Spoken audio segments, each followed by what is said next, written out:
Welcome to another episode of Me and Virgil, a Genesis Brothers podcast. Virgil, we beat the desert, we're riding fast and riding hard. We hit the city, the past behind us, so we raised some hell. We had some fun, washing dishes. I am Virgil, aka Alex Lander, and with me is me. How you doing, me? Doing very well. Me here. I suppose twisting it around, aka Dan, so not Virgil, the other brother, me, yeah. Known as aka Danielle. Hey, you're the one who wanted to go with the bit, so I'm going to keep pushing it every time in every episode. No, okay? I'm digging it. I hope everyone else is too. So Okay, good. Glad to have me here, as in Dan. I'm glad to have Virgil here as And we're back with episode 3 of Genesis Brothers podcast. Yes. Where we will tackle our first album episode, We Can't Dance, Woohoo! that we're calling Danceable, the album that started it for both of us. Mm-hmm.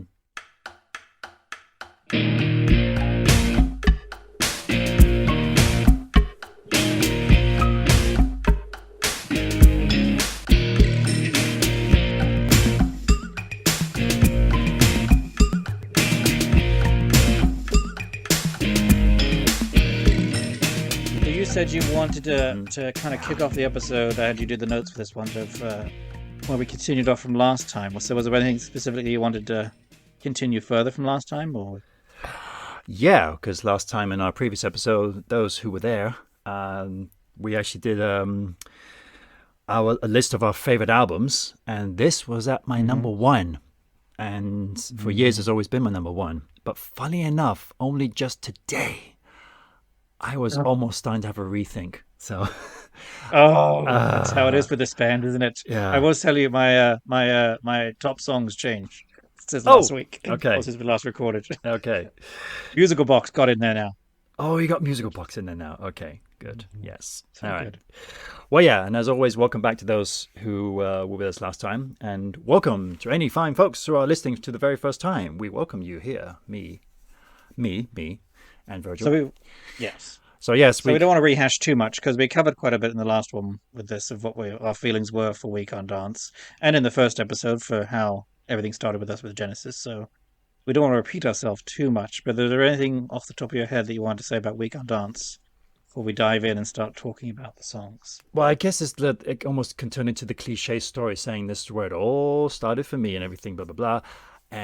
But I think it was also kind of like, I kind of mentioned this briefly as well in our very first episode about what it was like for us at the time, because we were living very interesting lives at the time. So this is 1991, and we had gone from growing up into a really big house, Alex and I, as young kids, to suddenly now living in these apartments because sadly our dad, his business completely folded through recession and other Well, things. it also was tied into a recession going on, right? Definitely tied into a recession. We weren't the only ones going through tough times, yeah. No, exactly. We weren't the sole ones going through it. It was the big recession. So, yeah, that was happening. And Not that we knew much about it as kids, because our parents did a really good job of just kind of hiding it all from us and just making honestly, life seem yeah, I mean, pretty honestly, normal and good. And I had a just great. went with it. I was still having fun and living somewhere else was kind of cool, I Mhm. suppose, and it wasn't the case of like thinking like, oh my god, this place is so small. No, it was fine, And we did have an apartment. We were in an apartment, but I think somehow we managed to get a hold of another apartment, and then you were living there for a while. We had 2 apartments. I think they were related to the club our dad owned. They were. He also owned the apartments Yeah, and stuff yeah. too. So I got to sleep in my own apartment across the way. Yeah, it was very cool. Yeah, and whether we're going to keep this or not, but funny enough, my dad actually came to visit us just quite recently, along with my mum, and he actually explained to us what exactly all happened over there. And I've been kind of intrigued to find out for years what this all was about.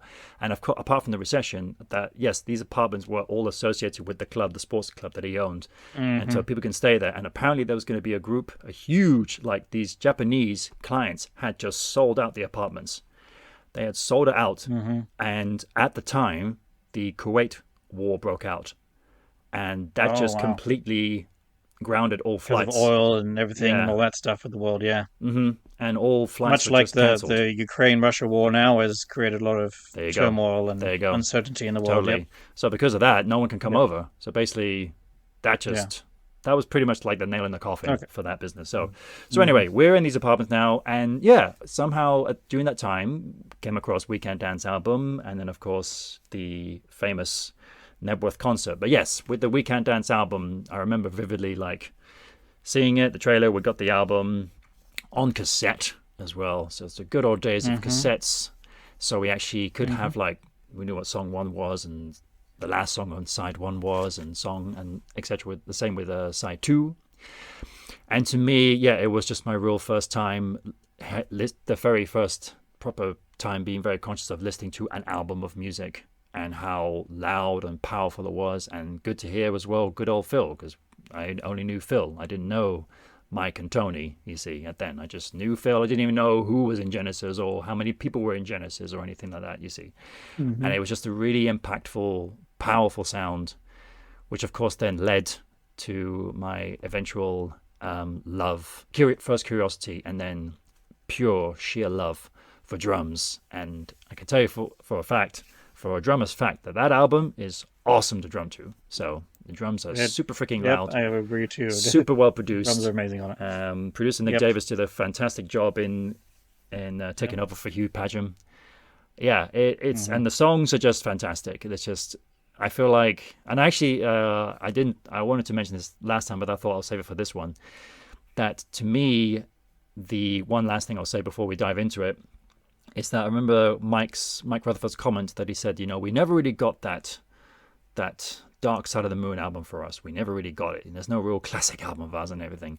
So I mean, if you, I suppose, if you can look at the statistics, logically, I guess for them that would be Hmm. Invisible Touch would be their album, for that matter. Hmm. However, for me personally, I think musically, I feel like Weekend Dance is the one that they really got. You know, I think I was kind of wondering like with Duke being a bit close to it, but I think Duke is definitely on the prog rock side more of it in terms of Hmm. it's what it's about and everything. There's still a bit of a fantasy side of it about it, whereas Weekend Dance is very down to earth about everyday things in life. There's a lot of subject matters that it touches Yeah. on, which we Yep. can all relate to in a way, and that's what I really like about it. And it just really grabs me every single time I hear it as well. And I love listening. I love going back to it. And I love listening to it. And I was kind of wondering, like, oh, could you reorder it in some way as a fun thing to do? It's like, nope, it just works. Hmm. There's no other way to reorder it. Yeah. So I may have something to say about that later on when we talk about the B sides. Yeah. Oh, that is true. Actually, yeah. That is a fun thing I Yes. like to do. Yeah. Um, And what about but there you? is definitely a feel for the album, I think, especially after seeing the kind of behind the scenes documentary they did on the making of the album, That would which be no I really wish would admittance. have been right. Yes, I really wished it would have been 3 hours long instead of whatever it is, 40 minutes. But I understand they do Oh, stuff that's like true. that It's and have really to short, isn't cut it? it for Yeah. TV and things like Mm, that. Yeah, mm. so it's not too short, but I want more because it's such a wonderful insight into, and that's on YouTube for free, which we'll Mm. link here in the show notes for you to Mm-hmm. see. But just you see really an insight into how they make it, and they seem obviously there were some tough times. I remember in the documentary you saw where Phil couldn't hit his notes on "Hold on My Heart" and different things, or "Never a Time" it was, I Never a think time. too. Yeah. Mm. Um, just some angry moments, but just they seem so relaxed at the farm and just enjoying themselves, Mm. going out for bike rides and just all Yeah. these things. Like I don't know how it was with the other albums, maybe, but it seems really like they really got to put as much as they wanted to into it and enjoy on their own schedule, on their own time with everything of putting this amazing album together. And I think it shows in the music, Yeah. in the complexity of the music, and the lyrics, and just the whole. I mean, I know there's a lot of nostalgia attached to it because it's our first album. But just Mm. like there's something so like feeling kind of perfect with that album, with the Yep. layout, the Yep. design of the cover, the all the details inside and everything. It just feels perfect to me. Even though it's not my favorite album, it's Right. just something special about it. Well, I Yeah. mean, we tend to forget that this is their first time being together properly together again as a band in like 5 years. It's like Hmm. half a decade for them. True. Yeah. This was definitely their longest break they And I'm ever sure had too since being a I band. mean, after the rise of incredible stardom with Invisible Touch, Yep. and then you got Phil doing his own stuff and going even higher and doing an even bigger world tour and all Mm. this stuff. And just, Mm. I'm sure the guys might have been wondering, does he want to come back with us? Because I mean, he's so big and everything. It's I just, mean, and then he does, and then you see like, oh, and this is why he comes back because when they get together, a certain magical music happens that doesn't happen in any other way except no, when the three of them are together. no, and yeah, and I think they were just really happy to be back in us. And Phil has always said he always loves coming back to them because the biggest thing he loves uh, about being in the band with these two guys is the laughs that they have together. They all get Yeah, on so well. yeah. There's never any like typical rock and roll band turmoils or things like this. There's never. It's not. It's definitely Or not. as I had in It's earlier days with Tony and Peter yeah, true, storming out and but stuff. it's Yeah, definitely not like the Police where they were back in the day. Things like this. mm, So back and they forth, just and get yeah, on so well, and he still considers them today as his couple of his best friends. His two best friends. So and it's a especially at wonderful this thing to point be a part too, of when as well. they're all so insanely rich. They really don't care about the money at all and how well the album does or anything. They No, more just want to no. enjoy what they're doing together and making music. Yeah. And Phil is just the workaholic, and he's classes of a workaholic, but at the same time he just says, you know what, I just love to work. I love to do this, Hmm. and I love to say yes to things. And what I discovered in this documentary that was actually made, I think, right before the Weekend Dance album came out. So the documentary called "A Genesis Oh, of really? Okay. History," made in 1990. Oh, yeah, you're right. Yeah. However, just recently I came across what seems to be like an extended version of it. I can't remember what it was Ooh. called, and I shared it with you, dear bro, just recently. And basically, it's almost like you would call it a director's cut. It's all the scenes from Hmm. the Genesis, a history documentary, yet there's more stuff in it. And one extra thing in it that Phil actually says, he says, I don't really think I'm a workaholic. I don't think I'm driven to work. Maybe there's a subconscious guilt for the amount of money I'm paid for what I do that I feel like I should work all the time for it. he wants to show people like, Yeah. well, this is He wants to I'm deserving of it in some way. Yeah. totally, yeah, and this was a very interesting thing that he said, and it really kind of stopped me, like, oh, okay, so, but also he was just a guy who just had to say yes to everyone. No, I don't think I'm driven. I just think I get asked to do interesting things, and the things that I do, I kind of feel I'll learn from. I get an opportunity to play with these people like Robert Plant, Eric Clapton, McCartney, whoever, people that I grew up with listening to. Suddenly, I'm involved with them, helping them make their records or playing drums with them. But it's a great opportunity to do something. Mm-hmm. All these people are just like, I can't say no to this, and then Well, and it's one of those dream jobs. You're like, of course, yeah, well, these are without people, hesitation. these are people he grew up with and listened yes, to and maybe. idolized. But I think there's also something to be said too. With obviously, this is the last Genesis album of the three of them together too. In this way, writing new music. So I think there's part of that together too, of where like, well, at least you went out with a bang and you really nailed it in a good way, and made something special. Especially Phil, with the amount of lyrics he puts to this album. I actually wanted to double check with that today because I know he wrote six, in terms of the lyrics, he wrote six. So basically the first 4 tracks on the album. So No Son of Mine, Jesus He Knows Me, Driving Lost Bike, I Can Dance, Hold on My Heart, and Since I Lost You. But I was kind of curious, who wrote the lyrics to Tell Me Why? Because obviously that is about the famine in Ethiopia, and about Felt like a Mike song, one of his protest songs to me. Was it Mike or no? I have no idea. I actually wanted to double check that. Oh, I meant to check that I today. have a list of I found through the Discord a while ago of just where it shows all the various writing credits. Yes. But Yes. for We Can't Dance, it basically showed all three of them tagged on each one, and it showed some emphasis, like of who kind of focused on some of them or whatever. And I think it was Mike for that one. It felt like one of his types of songs. I did want to say real quick before we jump into the songs too. There's going to be doing a little teaser here of something special I'm going to do related to this album. At the end of this episode, I'll mention it. It'll be a special little giveaway thing I'm doing that we'll figure out how to do. But stay tuned to the end of the episode. And Dan, if I forget to mention it, remind me. Okay, no problem. Oh, I just wanted to jump on. So according to Wikipedia, so I'm wrong. Phil did not write lyrics to 6 songs on the album. He wrote 7. He wrote the lyrics to Tell Me Why. Oh, there we go. So, Well, yeah. It's also Wikipedia. Can you trust it? It I probably don't know. Probably is right. So actually, I'm quite surprised. So Mike Rutherford, but then not surprising that he wrote the lyrics to Never a Time. Okay, so I knew he did Never a Time, yeah. but definitely And Dreaming Living While You Forever, Sleep, maybe? one of my favorite lyric on the album. Yeah. Oh, that's his. Yeah, that's cool. Yeah. Which- Anyway, should we just let's should we just get jump. started Let's then just jump with straight the into them. Yes. Kick-off title track, No Son of Mine.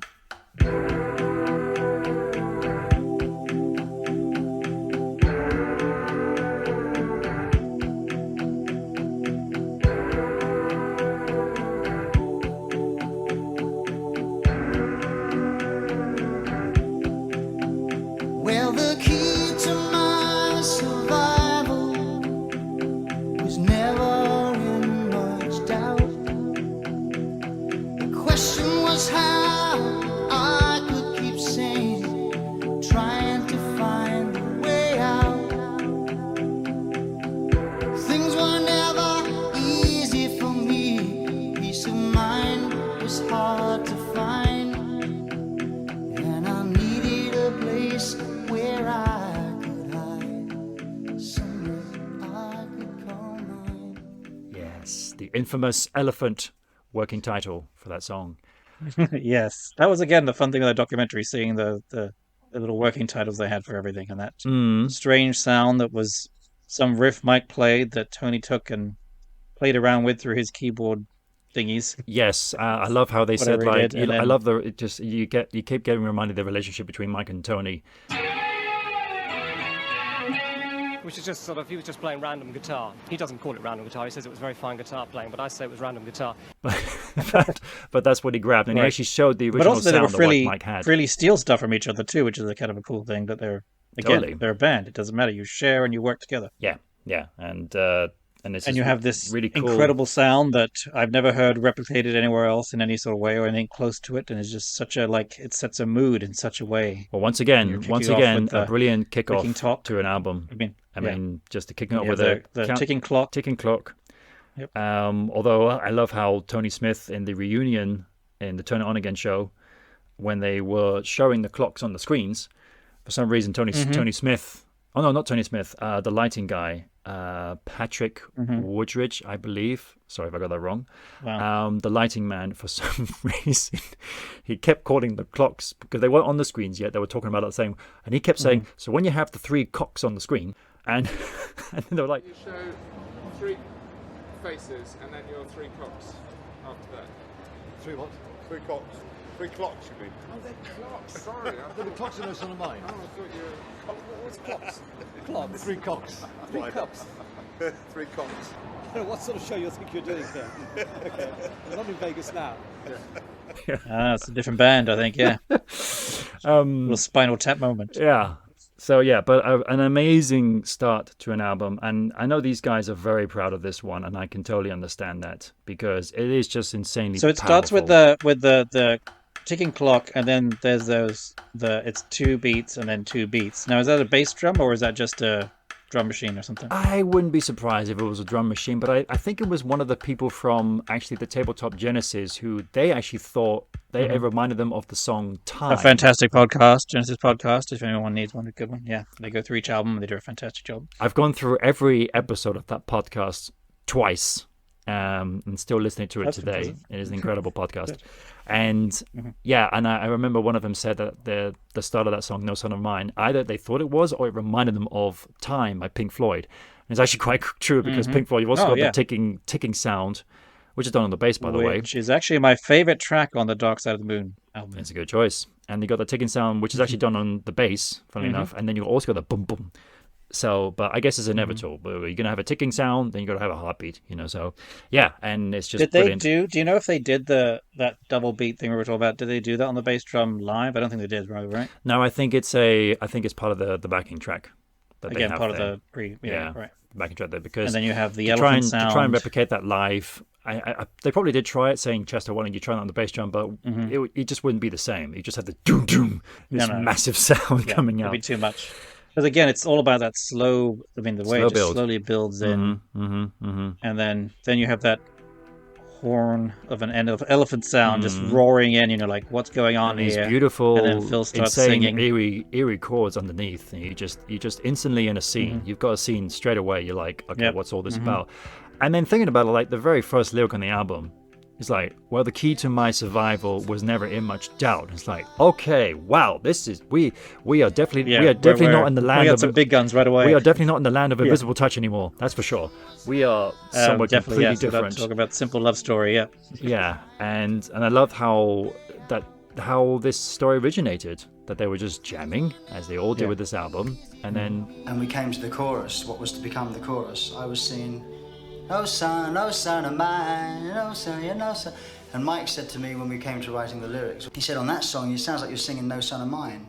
And I don't know what I was singing, really. I was singing something like that. Just like that's how they came up with Invisible Touch too. yeah, totally, yeah. It's like Mike again said. It seems like you were saying invisible. Sounds like you were saying invisible touch, but there is. I highly recommend as well if you really want to check out some of the history behind the makings of these songs. Is Phil Collins appearing on VH1 Storytellers? And so those of you who don't know that show, VH1 Storytellers is basically like famous singers. Back when bands. VH1 played music. Yes. And these bands or singer-songwriters will come on the show and they would basically just play the songs in a very broken down acoustic way. and just explain how they were written. And Phil was on it himself, but he still threw in a few Genesis songs, which is really cool. And this was one of them.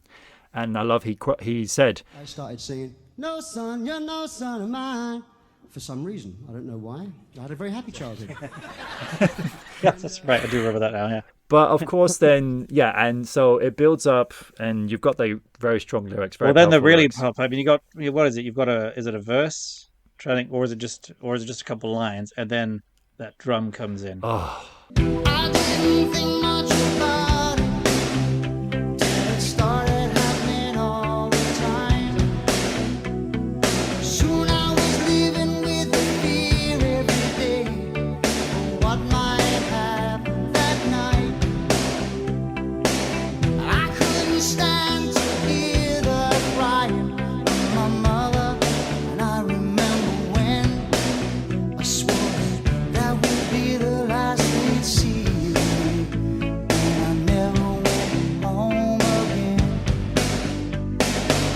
This is every time it just That it just like incredible snare that just sounds like the most beautiful. yeah. thing in the world. And this will definitely come into the episode, which will be coming up a few down the line, possibly, about which versions we prefer, the live or the original version.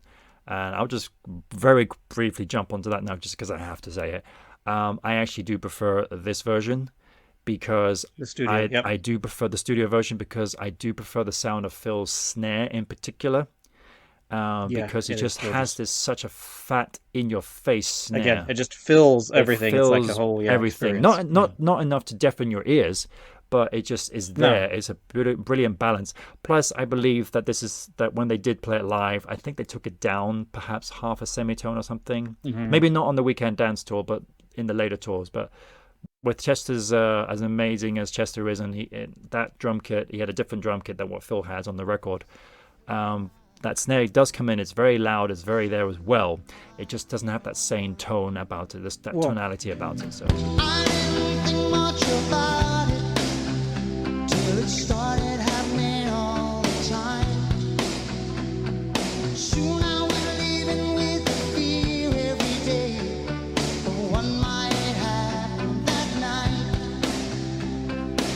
You can't have the same sound as in a studio because you're in a small confined room versus a giant open Yeah, arena. well, yeah, It's- and plus I think Phil likes to use more like, I'm probably wrong about this, but I think he likes to use a lot of metal snares, whereas Chester likes to use a lot of wooden snares. So any people who are listening to me out there, drummers who are screaming at me going, "What the hell are you talking about?" then feel free to comment about that. Feel free to correct me about that. That's just how I'm hearing it. So how it sounds to you. I mean, I do think out of all the Genesis songs, the drumming in this one, just with the fills and the balance of everything, is just, I think it's perfection for drumming. yeah, for this song and for what's me. really cool in the No Admittance documentary, you actually get to see Phil drumming on this song as well, which is a rarity as well, because obviously we only see the drums when Chester plays it.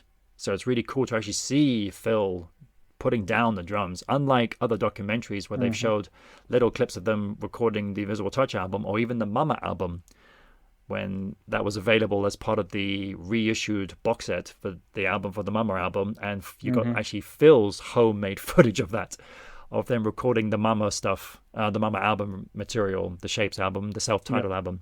Sadly, but I think a lot of people complain about that, saying like, well, it was great, you got to see Tony play and Mike play and Phil sing, you just never actually got to see Phil play drums, because I think he did, all his drum bits were done already, you know.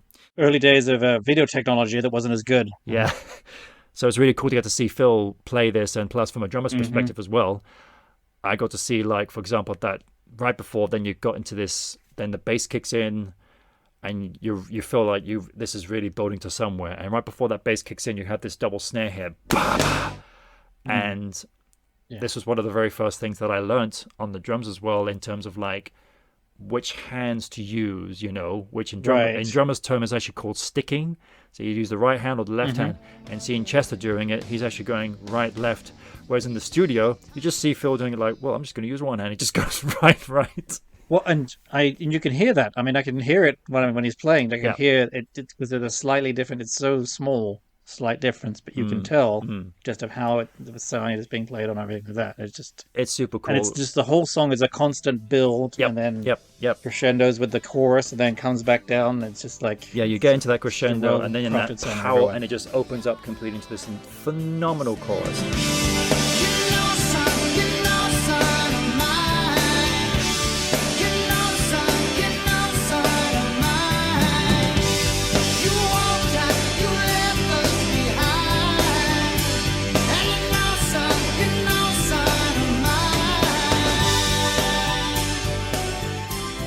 And I can totally understand why they just would not stop playing it from here on in.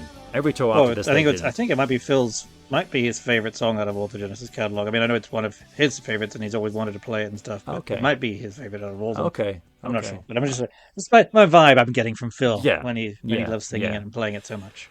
Yeah, and again, but I mean, And then with the chorus too, then you've got Mike doing Tony doing a little bit of it's kind of a sort of solo in the chorus bit, you know, the riff, and it just like again adds a little more. and it just to adds a little more layer to it. complexity, Absolutely, more going on. Yep. yeah.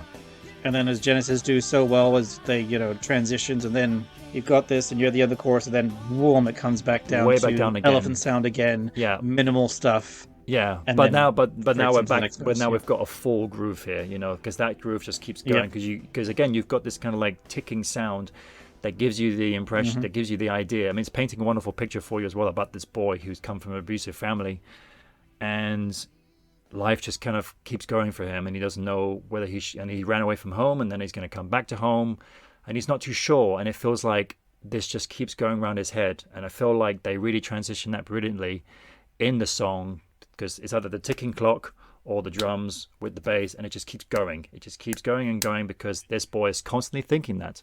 Well, and it's all about time and stuff and pacing, and yeah, and even down to, 'cause I didn't realize it until I started seeing it live, was that Mike is also doing a little bit on the guitar too, just again the pacing thing too, during the verses and stuff. Yep. Yep. And it's wonderful as well to really.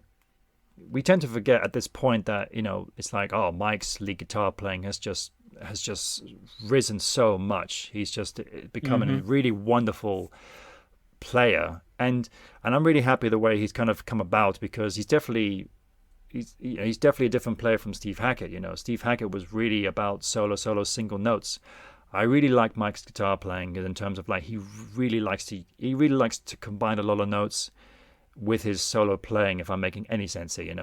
I just feel like the solos that he does really tasteful, really there's no he's not showing off, there's no waddling about this or anything Exactly, like that, he's not overdoing it or whatever. definitely not overdoing it, no. And you tend to, and it fits the song. yeah, and it fits the There's a song lot of guitar brilliantly. solos sometimes can sound a little too much for the song, or just Yeah. pushing too much Yeah. in some Yeah. way that just are too much for the song.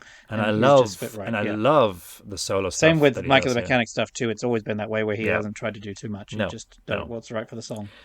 No, I do and- remember too. I have a note from when listening to the cassette of how there would be like this almost like a whistling or chirping, like bird chirping sound, especially after the first chorus as they go back into the verses and things. And it took me a while to realize it's Mike changing his hands on the chords and the sound of his fingers on the strings. Yeah. What would I do if we passed on the street? Would I keep running away?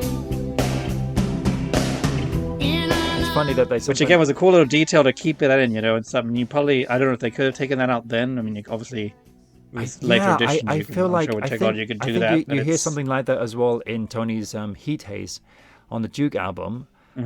Somewhere in the second verse, I think you hear that. And there'll be none and addicted to a perfume poison betrayed by its aftertaste. But I believe in the And reissue. it's a big chord change basically Yeah. of wherever you are on the neck of the guitar. But so I that's why think it comes out. I think in the reissued version, I think they took it out. Oh, okay. Which is a bit of a shame. I like things like that because it Me just makes too. it feel more human. It's like hearing flutists playing, and you can actually hear them taking in breaths as they're breathing to play the next notes. It's very cool. Yeah, and funnily enough, when you break this song down, it's literally just like intro, verse, pre-chorus, chorus, verse, chorus, outro, end, So there's no necessity to go to a middle 8 or anything like that. And there's definitely enough usage here for soloing going on. You don't need an instrumental section or anything like this. And it's quite a very full lyrical song. It's pretty much lyrics throughout the entire thing. And again, it shows, I think it paints a really good picture that this boy, he's just got these thoughts in his head. What's going on? What's he going to do? What's he going to do? What's he going to do? And sadly, I mean, there's sadly no ending to this song either. He just kind of carries on like that, And I think the boy just kind of probably runs away again. You can use your own imagination to what the outcome of this could be. And at least in the music video, the boy definitely seems older enough to. I was going to say, the music video did a really nice job of the tone and the feel and everything too. Just, and the build up and just everything getting crazy at the end. Now, is that the one that ends with a snow globe, isn't it? It turns out, and then you turn out the whole thing in a snow globe or something, and then smash it. That was a little bit like, what was that about, And interesting fact, and then you see that kid, but then I can't remember I can't for the life of me remember what the band is called, but the song was called Wide Open Space. A really groovy song, and the kid in that video is like, it's the No Son of Mine kid. It's the same kid, who then eventually turns into a vampire, spoiler, in that video. I can't remember what the band was called, but it was a really cool song. Recommend to check out that song, just Wide Open Space video, vampire video, just like same kid from the No Son of Mine video. So so I think that's I think. And then as the song goes to fade out, then you actually hear part of Mike soloing at the end there to kind of finish up the song, but then it just fades out, and then we actually don't get to hear the full solo until you see them live. And which is it's a beautiful solo at the. Yeah, I will say, do you have a favorite? Because I feel like each time they've done it live on the Turn On Again tour and the Last Domino, the solos have been a little different at the end for Mike. Yep. For me, that one, the We Can Dance tour, is the one that just feels perfect. Same here. Right. He definitely changed it a lot. Maybe because the keys were dropped, so he kind of had to work his way around it. That's true. I've never even thought of that. More just thought, because he can't remember the notes. Right? No, I think you're probably right. It probably is different keys, and that changes everything because you can't play the same notes. Yeah. All right. Anything else for No Son of Mine? No, honestly, we probably could have a whole podcast about this song alone, but it's fantastic.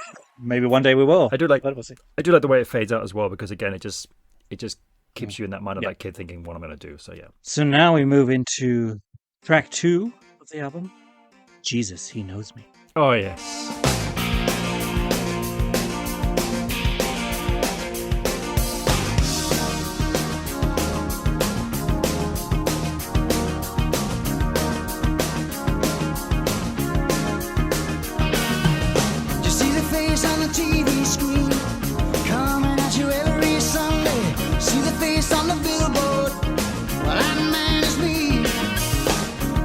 Yes, not. Is it playing in your head now too? Yeah, playing in my head. Yeah, not by Ghost, but by Genesis. So. Oh yes, you're right.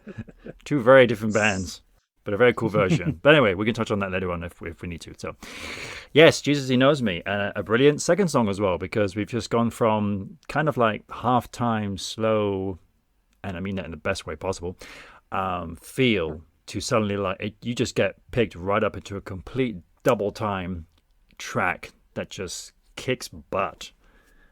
Really in your face. Really upbeat and everything. Even more upbeat than the last one was, even though the last one was pretty upbeat. Yeah. Fast as it was, yeah. It reminds me of High Fidelity, well, specifically the High Fidelity film, where the John Cusack character is talking about making a mixtape and how you want to start out with a bang, but then you've got to take it up a notch. Yeah. And that's what they do here. They do. Also, real quick, I forgot to bring that up about No Son of Mine. So, what a great album opener. Yeah. Question, is it the best Genesis album opener? I think it's up there at least. It's definitely... Then I started thinking, it might be. And then I started thinking, wait, well, Watcher of the Skies is a very good start. And Behind the Lines is just... Behind the Lines, Dancing with the Moonlit Light is pretty special because it's completely a cappella. I really dig that. But I mean, just kind of an explosive start. I mean, I love that song, but this was an explosive start. It's probably tied with Behind the Lines for how to kick off an album with an explosion. Yeah. Well, in terms of explosion, definitely that one. Can't think of any other one that kicks off that way. I mean, Invisible Touch kind of does that too, Yeah. but in a very Just more a funky different title. R&B way, Yeah. So it's So actually true. Jesus knows me. Very interesting subject matter. Huh? I title this as a American song in my notes of going Yeah. in there under Phil's, his Wild West stuff he liked, his Alamo stuff, and this one Ah. where obviously with them. I mean, I remember him saying, "Wow, I'm trying to remember what interview it was. I think it was actually the interviews from the Sum of Genesis, the Sum of All Parts, and Mm. about a couple months ago, maybe 6 months ago now, they started releasing the complete interviews on YouTube of like the 2 hour interviews they did with all Yeah. the members and stuff like Which that. is And I think awesome. it was in that one that Phil was talking about how they'd, finish a gig and they'd be on cloud nine and all this high stuff, so they couldn't go to sleep until like, 2 or 3 a.m. All right. And so he'd be there in his hotel room just turning on the TV, and then all that's on the TV is wall to wall TV evangelists. On And Sundays, then yeah. he was yeah, and then he was I saying, mean, when we used to check into a hotel, if there was nothing on television, I always went for that. And if I was lucky, Ernest Ainsley would be on. So I'd have him up, like 2 o'clock in the morning or something. And, in those rooms, you could hear everything that went on. And I'm sure there were some people kind of, this religious maniac must be living next door. And if he's a member of Genesis, it all makes sense, But, I got to like the guy a lot. Yeah, but that's true. Actually, you got for the first time in their career, they're actually using, apart from the Genesis to Revelation album, here they are using another sense of a religious name, putting religious. in there, referencing. I mean, you their could own say name there's as some well. stuff in some references in Supper's Ready too. I suppose. Yeah. That's very true. Also true. Yes. Yeah, But I'm sure it's something a subject matter they wanted to kind of shy away from after the wonderful flopping of From Genesis to Revelation as an album name and first album stuff, and just. But again, Yeah. goes to show like how far along they've come with songwriting. I mean, Phil just comes up with a song by watching TV, and that's it. Just one started because he feels Which is an idea that he because he builds feels up really on passionate and, about it. You see, and again, I guess this is also a bit of his protest song. Exactly. I was going to say that. It's also someone taking advantage of others and Yep. him wanting to comment on that. Yep. I mean, he did it even on his Testify album, Don't Get Me Started. Don't and Get Me things like Started. that, Yep. Very true. Very true. Yes. So lyrically, obviously, this is another one of his. So out of the 7 songs that we realize now, number 2, and again, it's in order as well.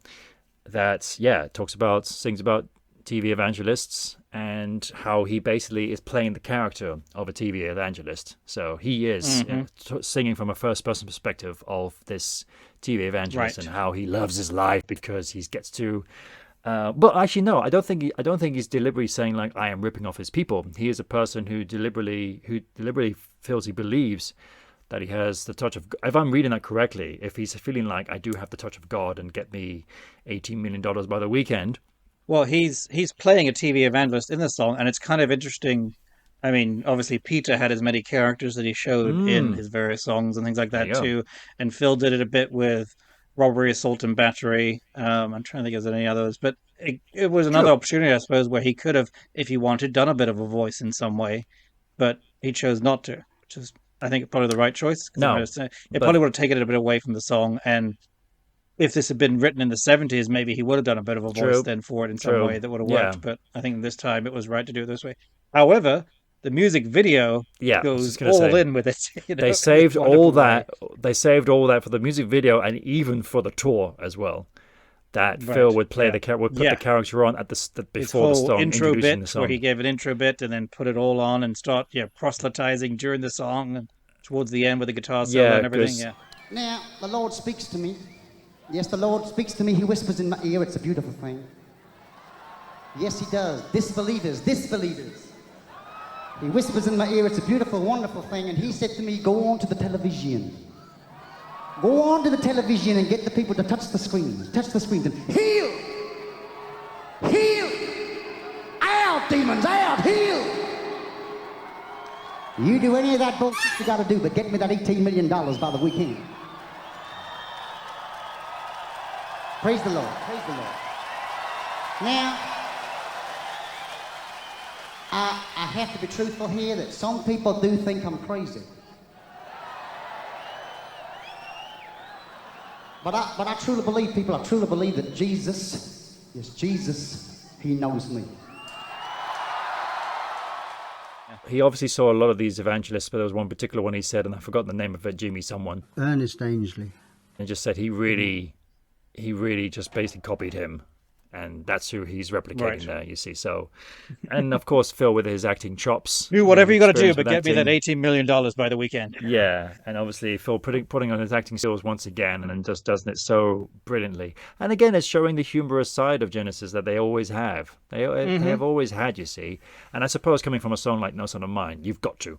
We got to completely change stuff up here, you see. As it's dealing with, religious subject matter, it could be a, dicey area to talk about or whatever, but we have our mother who's very Catholic, and it's one of her favorite Genesis songs, I know for sure. So it did its job, right?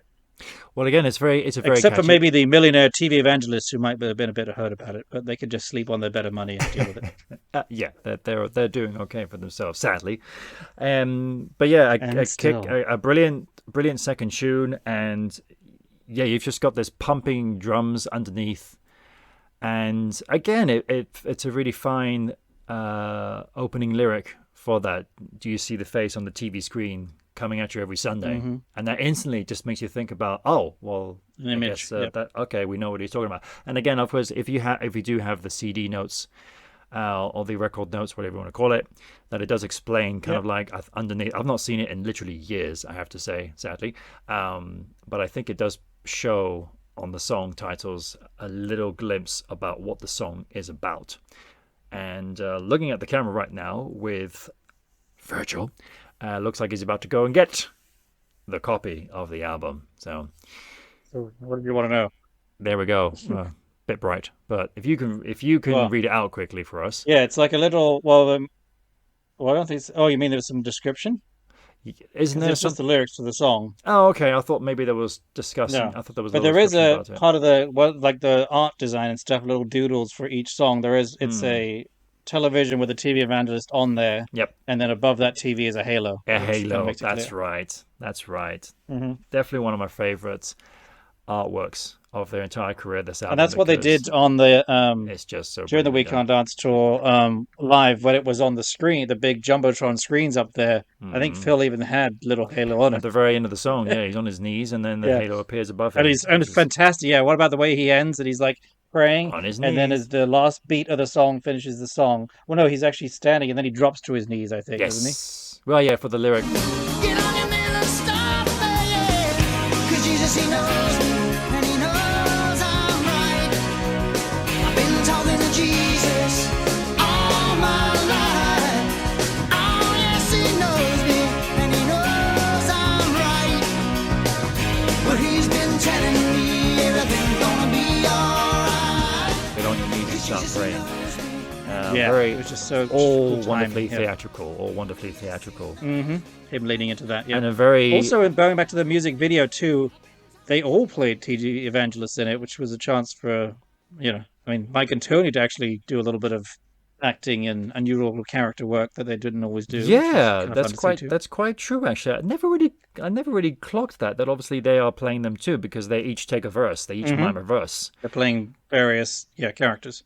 Wonderfully, brilliantly as well, especially with Mike saying that doesn't know about my girlfriend or the man I met last night, and he's there too. They get their chops on, their wigs on, literal wigs, terrible wigs. Especially since they had to, because again, from our dear mother, who has often referred to Mike as looking much like Jesus, it was a thing they couldn't ignore, I'm sure. Exactly. Yeah. Which I think was the funny thing that when they did the what's it called, the spitting image puppetry for Land of Confusion, that they would mention about that, whether about they literally used him as a Jesus doll or something like that. I don't know. Right. I don't know. I'm not a fan of spitting image. I like the bridge really much in it too, because they go to a reggae beat, which is a very cool change, and they've done it I think maybe once or twice before in various Genesis songs. That caught my head. On top of my head, I think something with me and Sarah Jane has a little bit of that too. Yeah, and definitely. I think Tony might have mentioned that was one of the first things that came to him. Although I might be thinking of the opening riff that keyboard riff, da da da da da da da da, which is the first thing he has. But I think he had the reggae riff at the beginning, in the bridge. I think that was one of the other things he had first off with this. They just had to try and incorporate some way. And yeah, it's an amazing first time we got a bridge on this album as well, a middle eight, or whatever you want to call it. After having a really catchy chorus, it's just so catchy. You can't get out of your head, even if like maybe you're not a fan of the band or whatever. You can't not go away from there and just have a little bit of an earworm, even if it's just for a couple of minutes. It will be around in your head. And Real Time as well. Illegal Alien was the other one I was thinking of. That's kind of a almost reggae bridge bit. Oh, that's true. That's true. With Yeah, like the marimba sound or whatever that Tony's playing. Yeah, exactly. So yeah, really, again, painting a fantastic picture as well. And of course, the music video literally, I think, just pretty much follows the lyrics all the way through with the music video. Everything that Phil is singing about. Much like No Son of Mine did it in some ways too. Just like, I'm sure what the director's like, well, this is easy for guys. Thanks for making, giving me the story. And I just tell you the story. Yeah. And I think when we touch on probably the episode about the music videos, I mean, this one is definitely up there for me at the top. One of the top 5, top 3, heck, top 2. I don't know, maybe even favorite. I think just because maybe the best one. Just because it really, I kind of have grown tired of just these videos where you've just got a band playing on a stage. I mean, I really want to hear the song, what the song is about. And for me personally, who's a guy who never really listened to lyrics much, it really does help you this way. You can't not pay attention to the lyrics. I haven't seen it in I don't know how long. I mean, the full thing from start to finish, it's probably been 20 years or something like that. But I can still remember like the bridge. They're all in jacuzzis. Yeah, totally. Yeah, just do what I say, don't do as I do. Fantastic. And again, brilliant lyrics from Phil in the song. Clearly, this just must have fallen out of him in a way that he was just so frustratingly passionate about all this. Right, but one of those ones that like really came together with the idea and you built on it and then you put the lyrics. I mean, I wonder if I'm sure the music came out of some jam session, but yes, it all just came together so well and really came out as a well-crafted, perfect song. Yeah, that must have been a real fun thing. And we know that Mike is a big fan of this song since he is currently playing on it. Well, I don't know if he's wrapped up his tour now or not, but the current Mike and Mechanics tour. Oh, I didn't know the tour was done already. Okay, I'm not sure. I think it might be. Okay. Well, that's true because I did not know this, but they did on the tour because this was originally supposed to be on the last Genesis tour, the last Domino tour. Somewhere out there is a rehearsal video. It's got it on there. Is it not in the Is it not in the documentary? I'm probably wrong about this. Maybe. But again, somewhere out there's a full video of the whole song, them performing it. Oh, Mike and the Mechanics. No, I think of Genesis. I'm sure in some rehearsal thing where they played it. I'm sure there is somewhere out there. Maybe one day we'll get to see it. Maybe now that Mike's done with his tour, maybe now it can emerge because maybe they did want to take the thunder away from them. So it's really great. Well, then I also want the medley that has the full version of Fading Lights, please. Yeah, yeah. But it was really nice to actually see with Nicholas Collins what he actually does, how he plays on that song as well. Watching it with Mike and the Mechanics is really cool. So the singing wasn't as good in my opinion. But that's just. I agree, but I think probably because I didn't find the right quality video yet. The singing definitely, yeah. But that's a different topic. So anyway, another banger, a great one for track 2 to just really keep the momentum going with the album. And again, kind of an appropriate fade out because he just keeps going like, "Yep, Jesus, he knows me. I'm just always gonna get away with this because there's always gonna be a new person to screw over." And it's kind of like they're just like, or just remembering from the tour when he's doing the heel and he's healing the audience. It was so good. And then the way it ends with the a brilliant ending as well because. Yeah, quite a different ending for them in a strange way for them to have that Dowell kind of like, because Dowell plays actually the guitar on this track.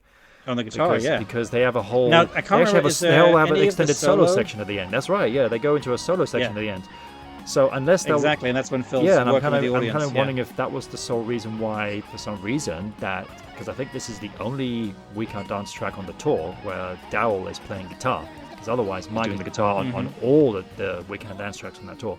So maybe it's solely because of that ending. They wanted to have a real crazy solo thing because this entire song is crazy and everything about it is crazy. They just wanted to have something like that, and maybe just they said, "Oh, let's have a solo at the end." And maybe Mike did try it, and he just thought, "You know what, Daryl, you take over. You just do it instead." Give it a Daryl. That was it. I mean, I'm trying to remember. Is the solo on the studio version too at the end? No, there's not at all. It just goes into. No, not that I know the full solo, but is there any solo bit, or is it Oh, I more see. just fading out? No. As far as I know, no. As far as I remember, there's no soloing whatsoever on this track. Again, Right, so that is all just a Daryl very putting his full stamp on lyrical it. song. Yeah. You see, there's no real instrumental section in this. You just got little glimpses of intros, and that's really it. You see, there's no real instrumental Yeah, section. with it in this. ending as Daryl does, with it going Yep, down the neck. yep, It's kind of like yep. he did it with during the old medley bit before they go into another at the end of the That's fifth bit right. too. Yeah, which is a very cool affecting guitar that I love hearing every time. Yes, so especially keep doing it, played by Daryl. Daryl. Yes, good stuff. Cool. Well, yeah. So again, just a song that kicks butt every time, and it's great to see to watch it live, watch them doing it live as well. It just has this fantastic vibe about it. So, and respect to Phil as well. Whenever So as they said, yeah, no, I was just saying with respect to Phil because the live version he jumps back once again into the TV evangelist spiel by saying, "I believe the Lord came to me," but I particularly notice it with listening to the Way We Walk albums. That obviously watching the Nebworth performance, he says, "And I put all those petrols in my limousine," and then listening to the Way We Walk album, Yes. he's in America. Someone is saying, "I'll put those gasolines into my limousine." It's like, oh, Phil, you are so that's right. connected to the audience. Good on you, man. Good on you. Yes, you're so on it. Just like I can speak in their language too. Yeah. Speaking all the different languages Yeah. across the world. Yeah. Yeah, it's wonderful. All right. So, well, like as in High Fidelity, as we're saying, you got to start out with a bang, and you got to kick it up a notch. Well, then he says you've got to take it down a notch, which is what they kind of do with track 3, Driving the Last Spike.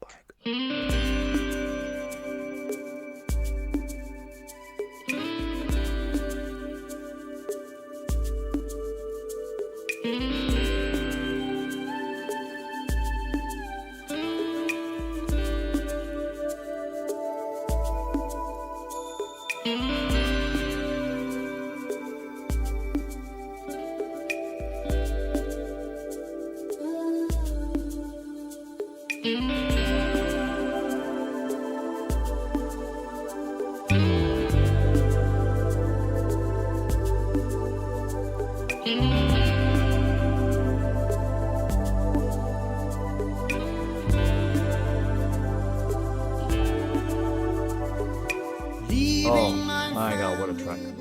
I listened to it just recently, and it's just so powerful. Again, the first time Phil's running a lyric for a 10-minute song. It's 10 minutes this song, and normally Tony's the one in the seat doing that, but Phil said, "You know what? Let me have a go." But also, this is, I mean, just for a long song, but a specific long story in the song too. It's a 10-minute story. It's not like it's half lyrics and then half cool solos and stuff. No. It's a whole giant story he keeps telling and stuff, you know. And I started trying to think like, well, when did Genesis do that? And I was realizing it's been a very long time since probably with Peter. You know, I was looking back, well, what other songs kind of have these long stories? And I was like, well, Supper's Ready and Return the Giant Hogweed and Get Him Out by Friday were long songs with long stories, but they haven't really done that since then, so it was a big deal for him to... Battle of Epping Forest, another one. And then, well, you got the Lamb. Perhaps goes on too long, but yes. Yeah. And then I guess you could just say simply 2 words, the Lamb, as well. That's just one gigantic story too. Yeah, Right. But no, that's good. That's actually a good point. I never really thought about it before. This was been a really long time that they grabbed the song, and it's very full, in the best way possible. It's very full of lyrics, this song. And you can understand it with Peter because he's the singer, so he wants to put a lot of lyrics into it, hence the Lamb.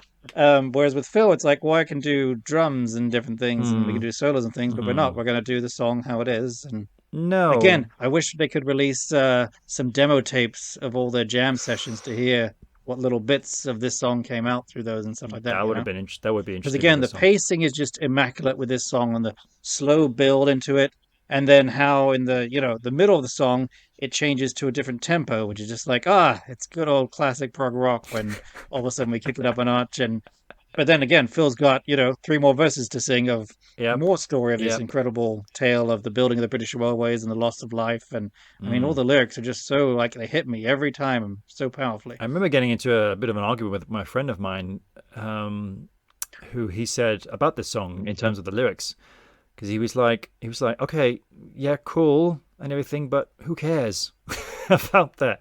And I said, well, dude, it's Genesis. This is what they do, you know? Was this friend of yours a parent at the time? No, no. See, because I really feel, I mean, I've always loved this song, but I feel definitely as a parent, hearing about these guys having to leave their families and their children, their crying children, Mm, and not even knowing if they'd come back to them ever, mm, to make money for them and to support them and stuff. But they could I mean, a lot of them did just die and never come back, and mm. just a lot of powerful imagery there. Yeah, yeah. It's a very, again, we've gone back to a darker side again. So we've gone dark, light, and now we're kind of dark again. Um, with the illusion that perhaps we don't. I mean, again, this is written from a first person's perspective. Quote: This is the story as seen through one man's eyes. It's called Driving the Last Spike.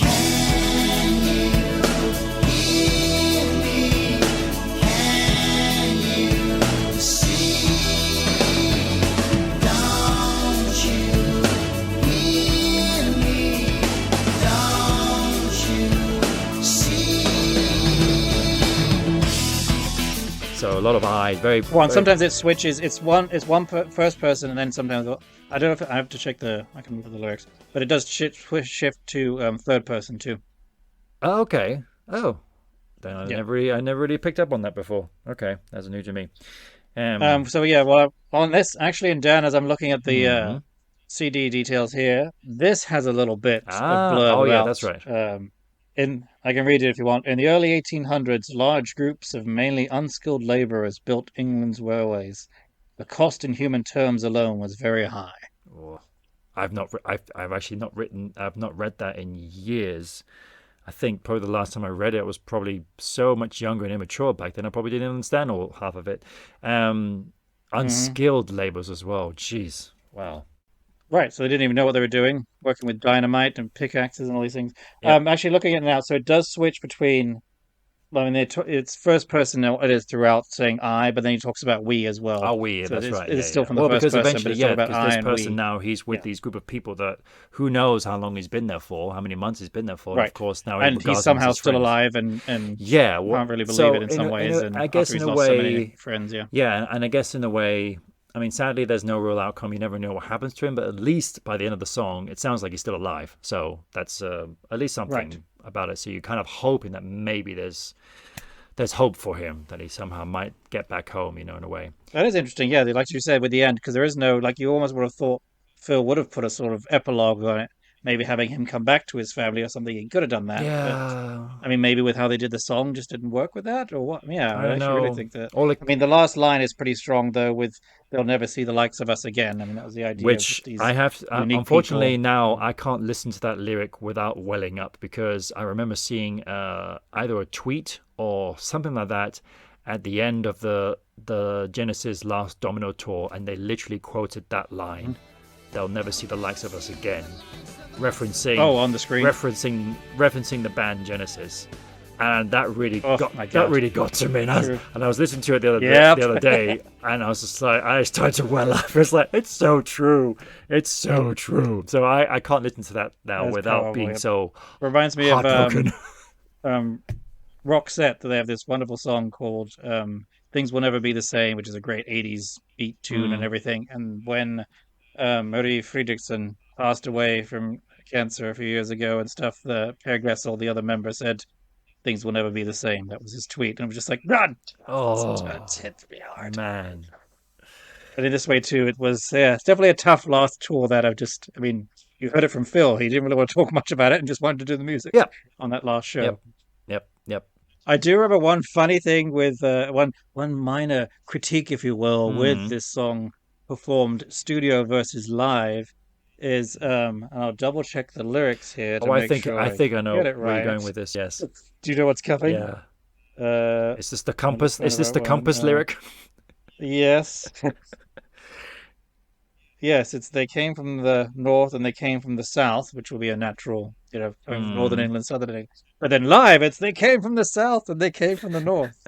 Well, clearly you will play the clips from each version here, and we'll know. Yeah. We came from the north and we came from the south. We came from the south and we came from the north. With picks and with spades and a new kind of order. So this is actually, and we could probably do an episode on this. This is a known thing with Phil of sometimes intentionally swapping around lyrics Yep. and muffing them up, and sometimes unintentionally. No, I think because I remember vividly when we were watching the live version, the Nebworth tape, our infamous Nebworth tape, which we talk about very heavily in the first episode, that Phil sings the correct lyrics because I think on the Yes, you're right. I can see it here. It does say we came from the south. We came. From the and I north." think Yeah. on the studio version, Live, he he sings it, I guess, a typo. So he sings the other way around. But then when we listen to it, I remember the first time we watched it live, when Phil sings how it's written, I think we both looked at each other like, because he got it right. Oh, so he sings it differently lyrically on the album, studio on the version. studio version, I think he sings it Oh. differently. And live, it's he correctly also done, yeah. points with his finger as well. Well, it kind of makes you would think it makes more sense to go Yep. top to Up bottom and down first, first, yeah. because the Northerners were the more poorer and more unskilled. So. Maybe there was just like one of these Anyway. takes that he was doing, and it was just like Tony and Mike were just going, and producer Nick Davis was going like, "Damn, that sounds so good," and then he just sings that, and then they're both going like, "Oh wait, no, we'll keep it, it's fine, so or something." And Phil probably didn't even realize that until afterwards. So yeah, very just. This is just pure power and very powerful emotion in the song as well. Phil gives it his all in the song.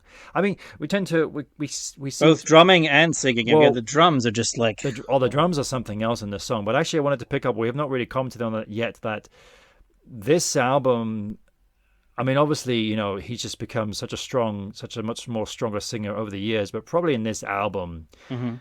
In my opinion, probably gives his absolute best vocal. I mean, obviously, he's I would agree had with that. a lot of practice at this point. I mean, the guy has just come off a 120-date world tour from his solo tour. So I think it was about that 120 shows. So he's had a lot of practice and a lot of care for his voice and everything. So the guy can sing, as they say, the phone book at this point. So well, and he's been doing it for 20 years at Yeah, this point now. yeah. He's in his early 40s. So right. he's not too old, no, but not he too can still young. do it. And, He can still do it. has And everything he's going. still doing these keys. But I think actually when they did it on the tour, they already took it down, I think, half a semitone. I was going to say, and when they did the tour, a lot of, like, this one, notoriously, because there's various versions out there, some with that original version. And I think for some of the other songs, too, they took down in certain ways and stuff, just because in that studio, he gave it his all. And when you're able to, because you're under less stresses with having the freedom on your own schedule to get it done. Yeah. Compared to being on tour and, having to fit their schedule. That would have been do an it in front of the incredible audience, thing to see as a fly on the wall for that one, that's for sure.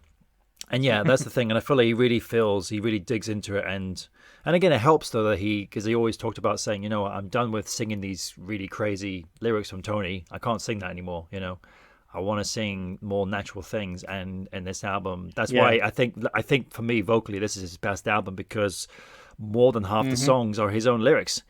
And so he really feels very strongly connected to them, of course. You hear that emotion in the songs. Yeah, really gets emotion in the song. And yeah, as you say, like to put it in a more drummer's term, that it feels like the tempo changes, but like it's like up until like halfway through the song, we've got this very half-timey kind of feel here. And then suddenly we just go bam into a double time with this full, almost like I don't want to say disco, but the bass drum is just going on. It's just pumping with a great riff. Well, and obviously, from Mike. and then you got Michael guitar going. Yeah, and I love that. Well, that's obviously for me that was always the moving train. I mean, it shows on the screens as they're doing that part. It's actually the train going. I can see but that. it feels like it's the moving train there. I can see that. I mean, but I was just thinking, like, again, the drums are fantastic. Mike's playing. I mean, everything just feels. And then Tony obviously doing his.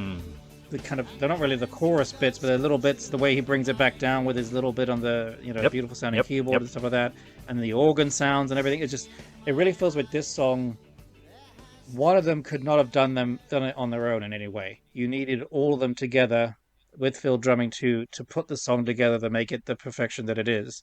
That they each form their own part that fits so well like a perfect puzzle. If you take one of the bits out, it falls flat. It's not a good song.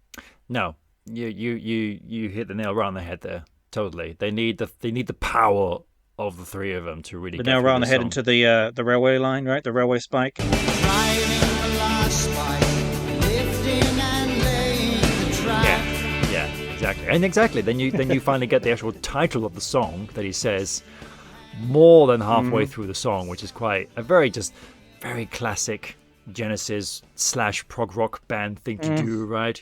So and again a nice little reminder saying like, oh, by the way, we're not just a pop band. Here's a 10-minute song about British railways, and title of the song is only mentioned once, not in the choruses, but very randomly. Random aside, that's what always bugged me a bit about the Genesis / Shapes / Mama album name. It's like, I understand why they did it and why they were choosing to do it, but I still think you guys are still prog, a little bit of prog in your hearts. Do something cool with the name, that's not just a song or nothing. Oh, you mean like in terms of It's a minor quibble. what are you talking about in terms of the name of the album, or what do you mean?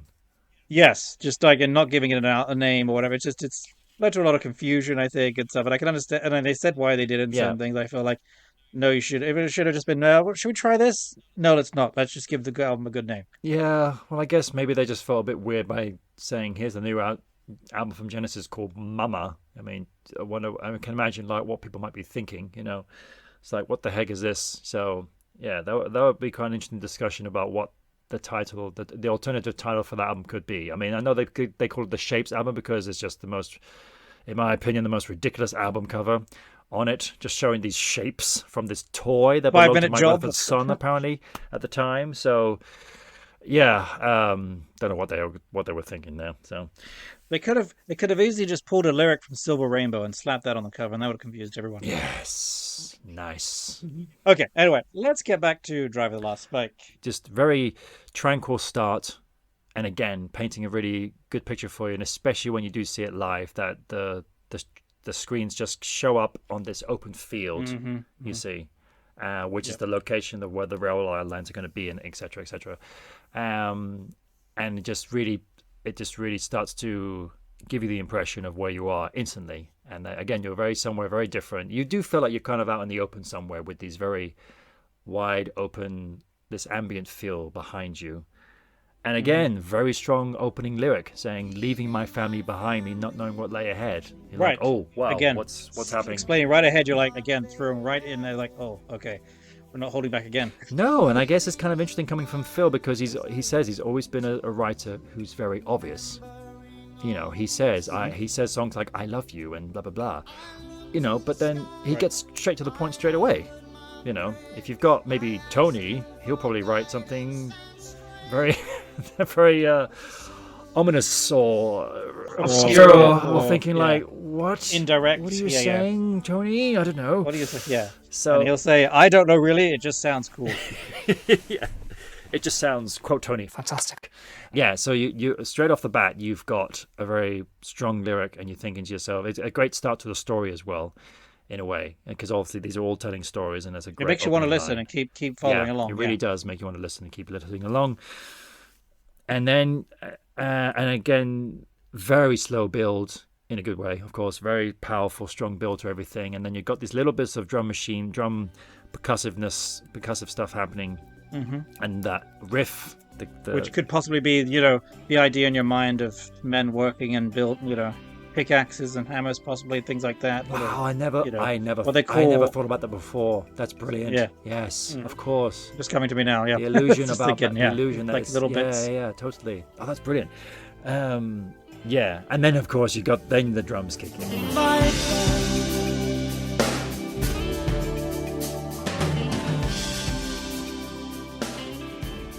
Again, it just slaps you in the face. Off the top of my head, it might work as an explosion type thing because they were using dynamite to blow up lots of mountains and things like that too. True, that's true. But then again, that's true. You do write for your own podcast, so I guess this is probably why you are able to paint these amazing pictures. Yeah, and then again, like No Son of Mine, these powerful drums just kick in. And again, I think going along with your lines here, maybe also is to create something happening.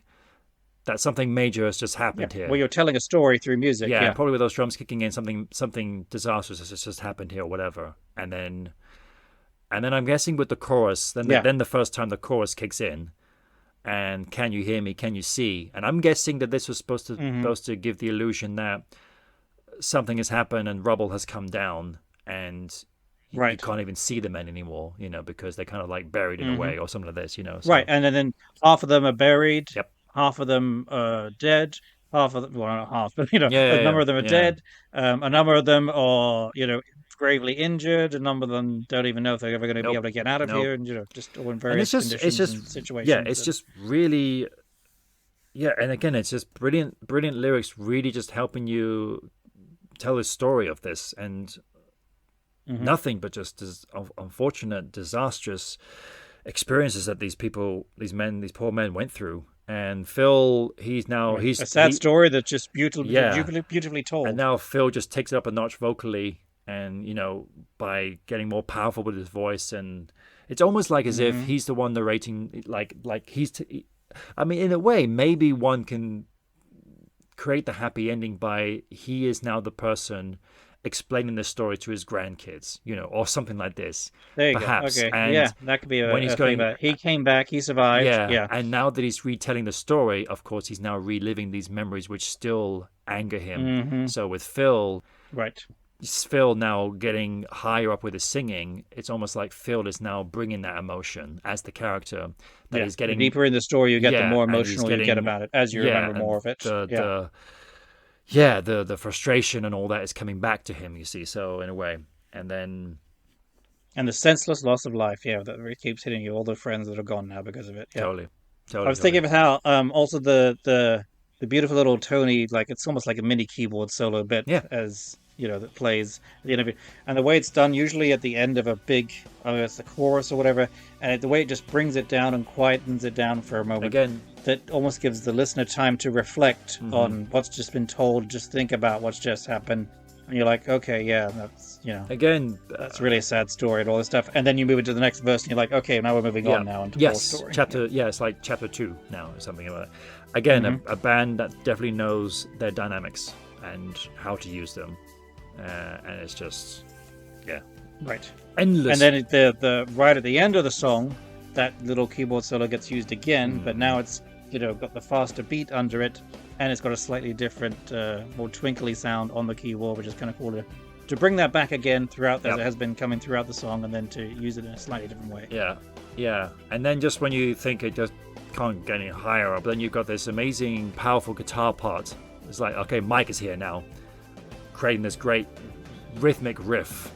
Almost as if like the person is just calling out and saying like, you know what, I want to get through this, and I want to beat this, I want to survive, I want to see my family again. And then that kicks into this double time. We've now got into a proper groove here.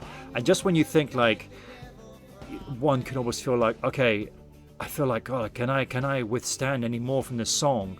Am I starting to feel so too much? Is this song getting too much for me? And then bam, am I full up emotionally? Yes. Am I filled up emotionally? Really beautifully put. And then bam, comes in this whole brand new groove, and suddenly you're like, oh, well, this has just changed something completely. Well, that's what it almost it resets it for you, and for me, in some ways, it becomes a whole new song. It's like two songs stuck together in some ways, but we're talking about the same subject matter. Totally, yeah, and. Now, like, our character is he's at the boiling point now, but he can't raise his voice any longer. So Phil's gone back down a little bit here and saying lyrics like, we worked like the devil for our pay.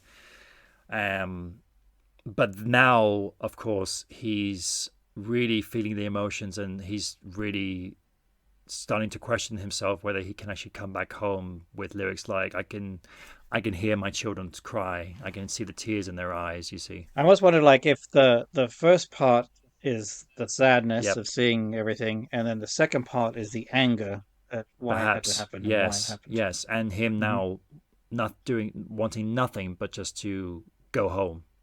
just to be just Right. to see his And family see again. your family again. Even Yeah. probably wishing himself, even if I just get 1 minute just to see my family, then I'm okay.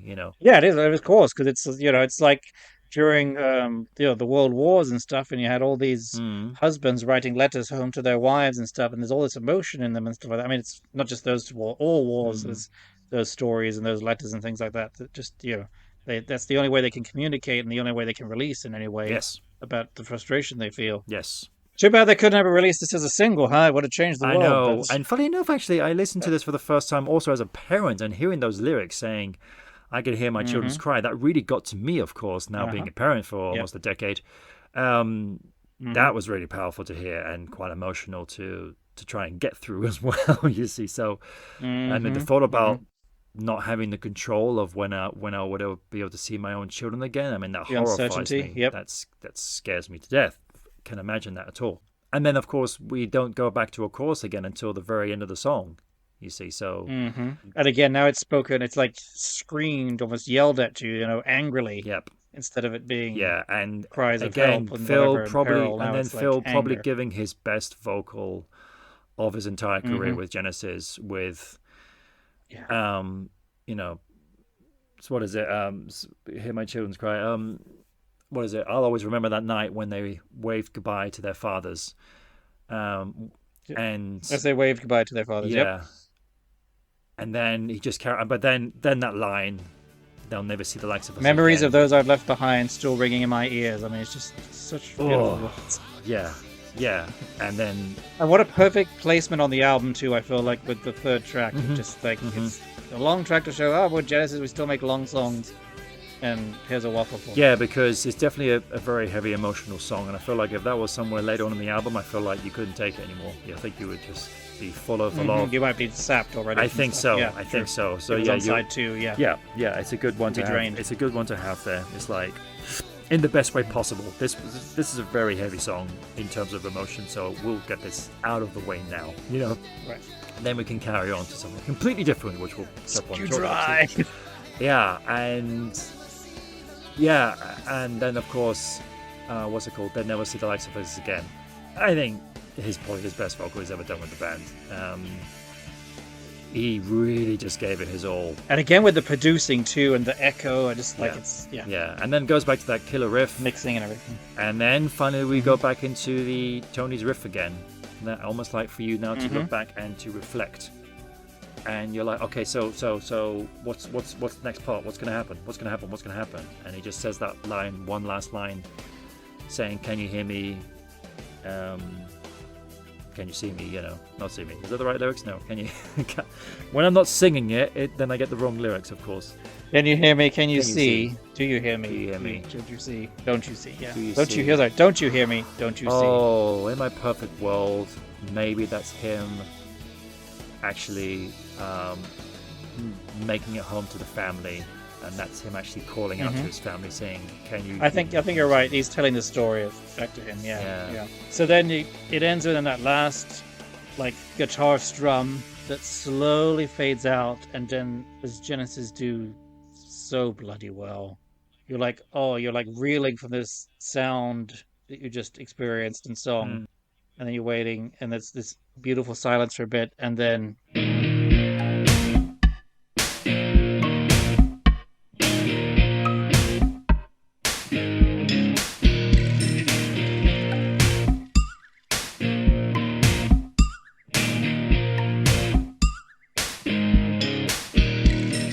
Track 4, I Can't Dance, comes in with just a nice, solid, easy guitar riff to be like, okay, this is simple.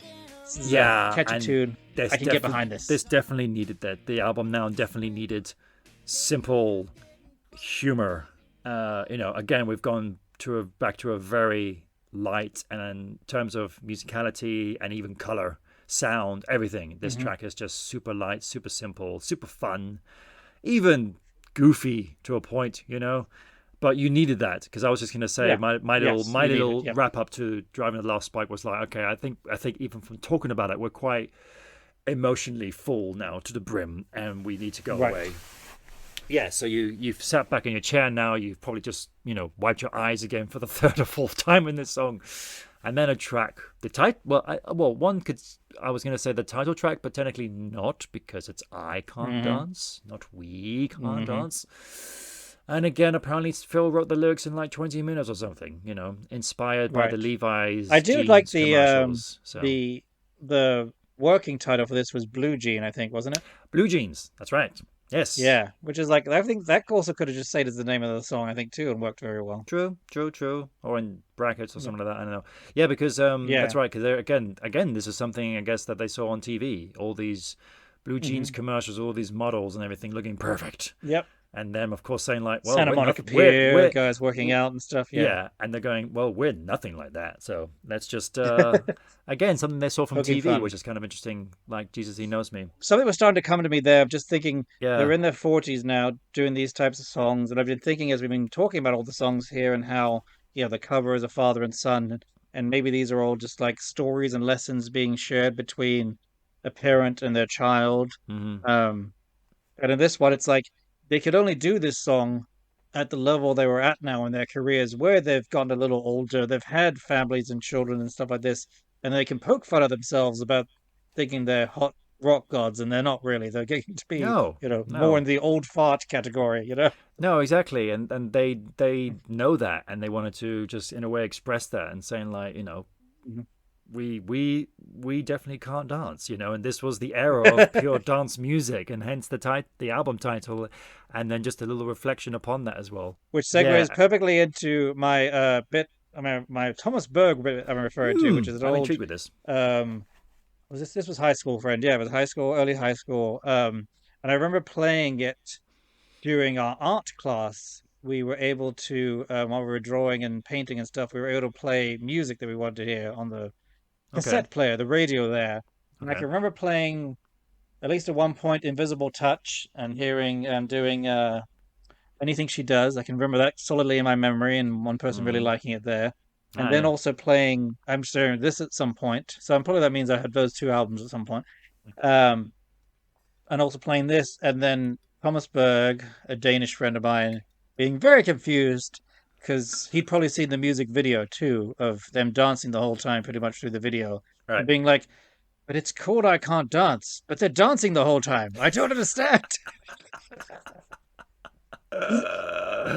That's a bit like what I think someone said to one of the band members, like, so who did the choreography for you guys?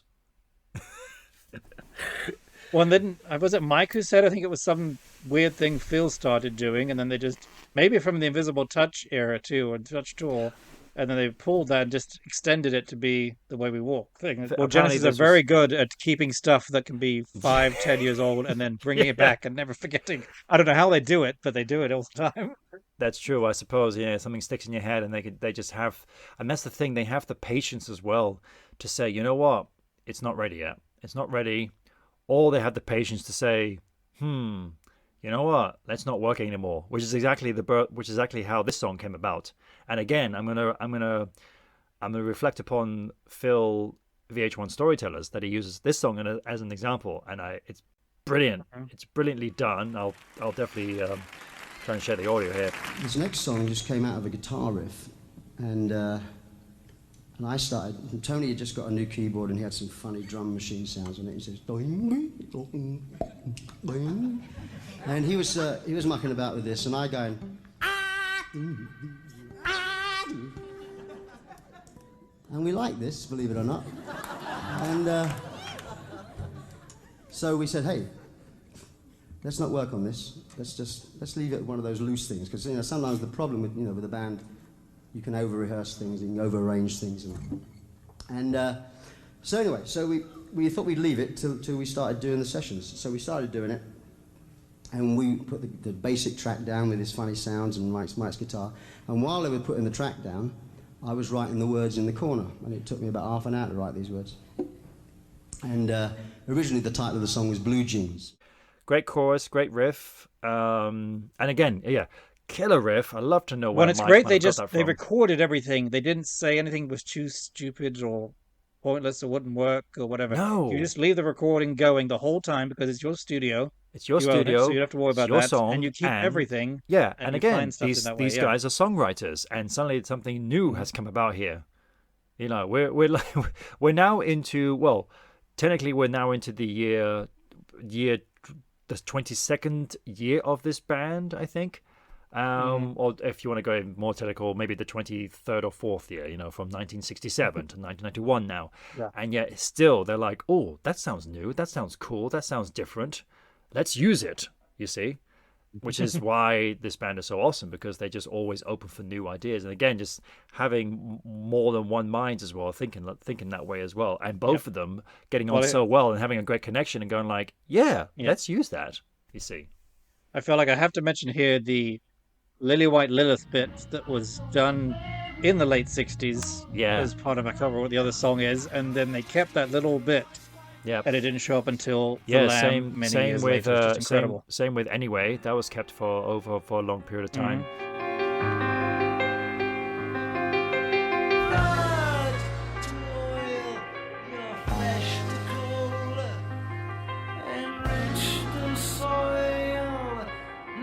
And with Fountain of Sound Masters and things like that.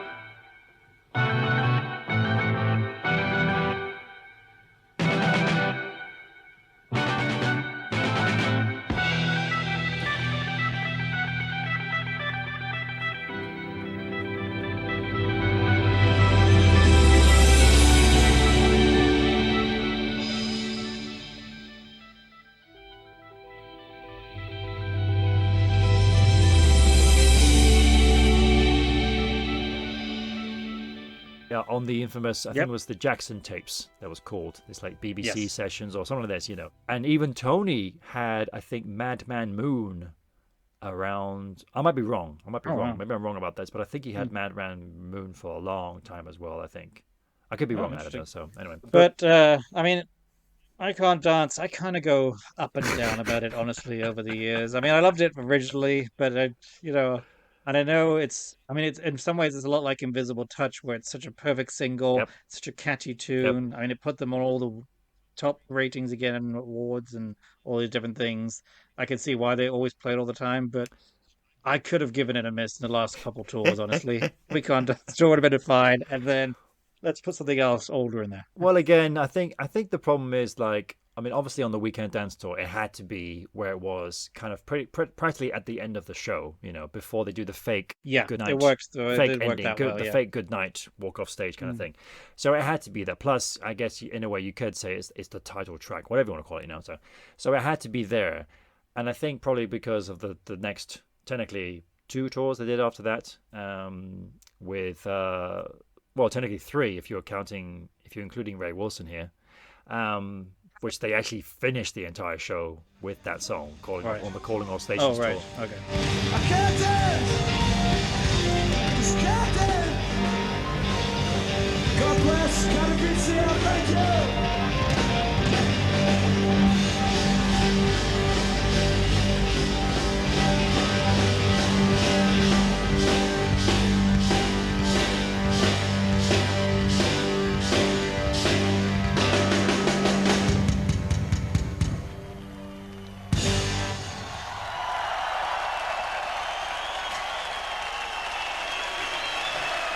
God bless, good night. But then with the Turn It On Again tour and the Last Number tour, it kind of was kind of left towards the end, which maybe that's probably... especially in Last Domino, where it's an encore piece. Yeah, well, exactly the same with the Turn It On Again tour as an encore, and maybe that was the little, perhaps with the song as simple as that it really became like, okay, here's the crowd fantastic, here's the crowd pleaser, you know, we're really gonna... They could have maybe done something a little bit more like smarter about it by saying like, okay, well, let's keep our loyal fans true to the heart. We're gonna have this much early on in the set or whatever. I don't know, like halfway through the set. But the fact being, exactly, it was the encore for the reunion tours. But I guess though, in my eyes, it was like, well, when I saw them on the Turn On Again tour, to be honest, I think it was one of those things where once you heard that boom, boom, boom, I couldn't help but going like, oh man, it's this, of course it is, you know. I was almost like thinking like, what are they gonna do now? It's kind of like, well, tap tap tap. That one. It's like, oh my God, you're right. I mean, when I saw one of my also favorite bands of all time is actually Simply Red, and they did their walk off stage thing, and then they're about to come. You know, the lights go down. You see them coming off stage, and you think, what could they possibly play now? And then they played Stars. And of course, you're slapping your head, going like, "Duh, of course," you know. So, so this is just a way to bring you up. Yeah, totally. All very, very major stuff, not minor. Yeah. No, yeah. Again, we've gone dark light. You know, very different. And I'd love to know where Mike might have got that riff from, because it is a really killer riff. And again, this is a song that I actually do prefer the studio version to the live version, because again, I think they did take it down for the live version, even on the dance tour. They took it down a semitone to suit Phil's vocal cords. Especially, this is like after 2 hours of singing, whatever, you know. So it's a very high. Just only that the I can dance, I can talk. Only thing about me is the way I walk. I can dance, I can sing. I'm just standing and selling everything. that's super high on the record. I can hear it every time. I'm like, damn, that is high for Phil to do. Yeah. The fact being he's got to do it 3 choruses as well. So it's but again, very simple, very cool stuff going on. And I will say with Tony's noodling on the keyboard sounds, I do like on the live version where it's that bit doesn't come. He does it first. He does a couple versions without it. You know, and then he leads into that, and it's the slow build of the song, and then the guitar riff comes in, and it's just a nice little build that works really well live, I think. It does. It's a brilliant build live as well, especially when Phil suddenly gets into this like really almost crazy character going like, ugh, you know, something. Yep, it's another character. He's being the dance almost Elvis-y type. Yeah. The dance has taken possession of his body. Yeah. And he's kind of going, what the heck is going like this? You know. I am glad he cut out the crotch grabbing for successive tours.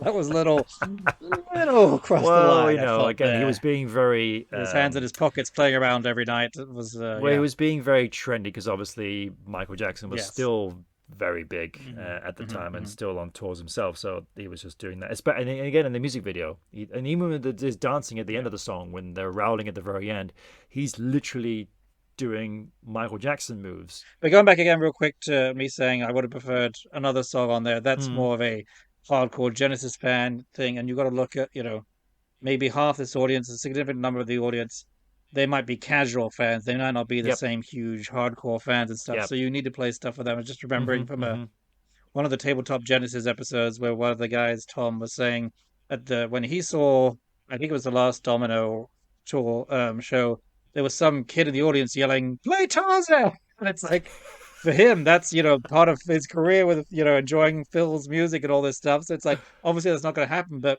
there's certain songs you come to expect, and obviously that was one of them. So not Tarzan. I can't dance. I mean, brilliant. Nice. So they got to cater to all the audience. You know, they can't just pick the. No, totally. And you're never going to please anyone anyway. So. Oh, you're never going to please anyone. No, but just have fun. I think again, it was a song Phil liked and enjoyed performing, because he got to be a bit of a character again too. So and again, there seems to be the theme on this particular episode about Phil's opening lyrics to the songs.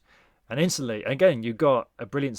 He set the scene with the first lyrics: "Hot sun beating down." It's like, oh, what's happening here now? Okay, burning my feet, just walking around. Like, oh, okay, so I'm now on a beach. Great, I love it. You know, I've gone from the. But it's also kind of almost they're simple lyrics. They're easy to get to, and you're not like, my God, it's another heavy subject again. I've gone from the dark, rubbled caves on the English railways to what sounds like a beach in Miami. You know, somewhere like that possibly.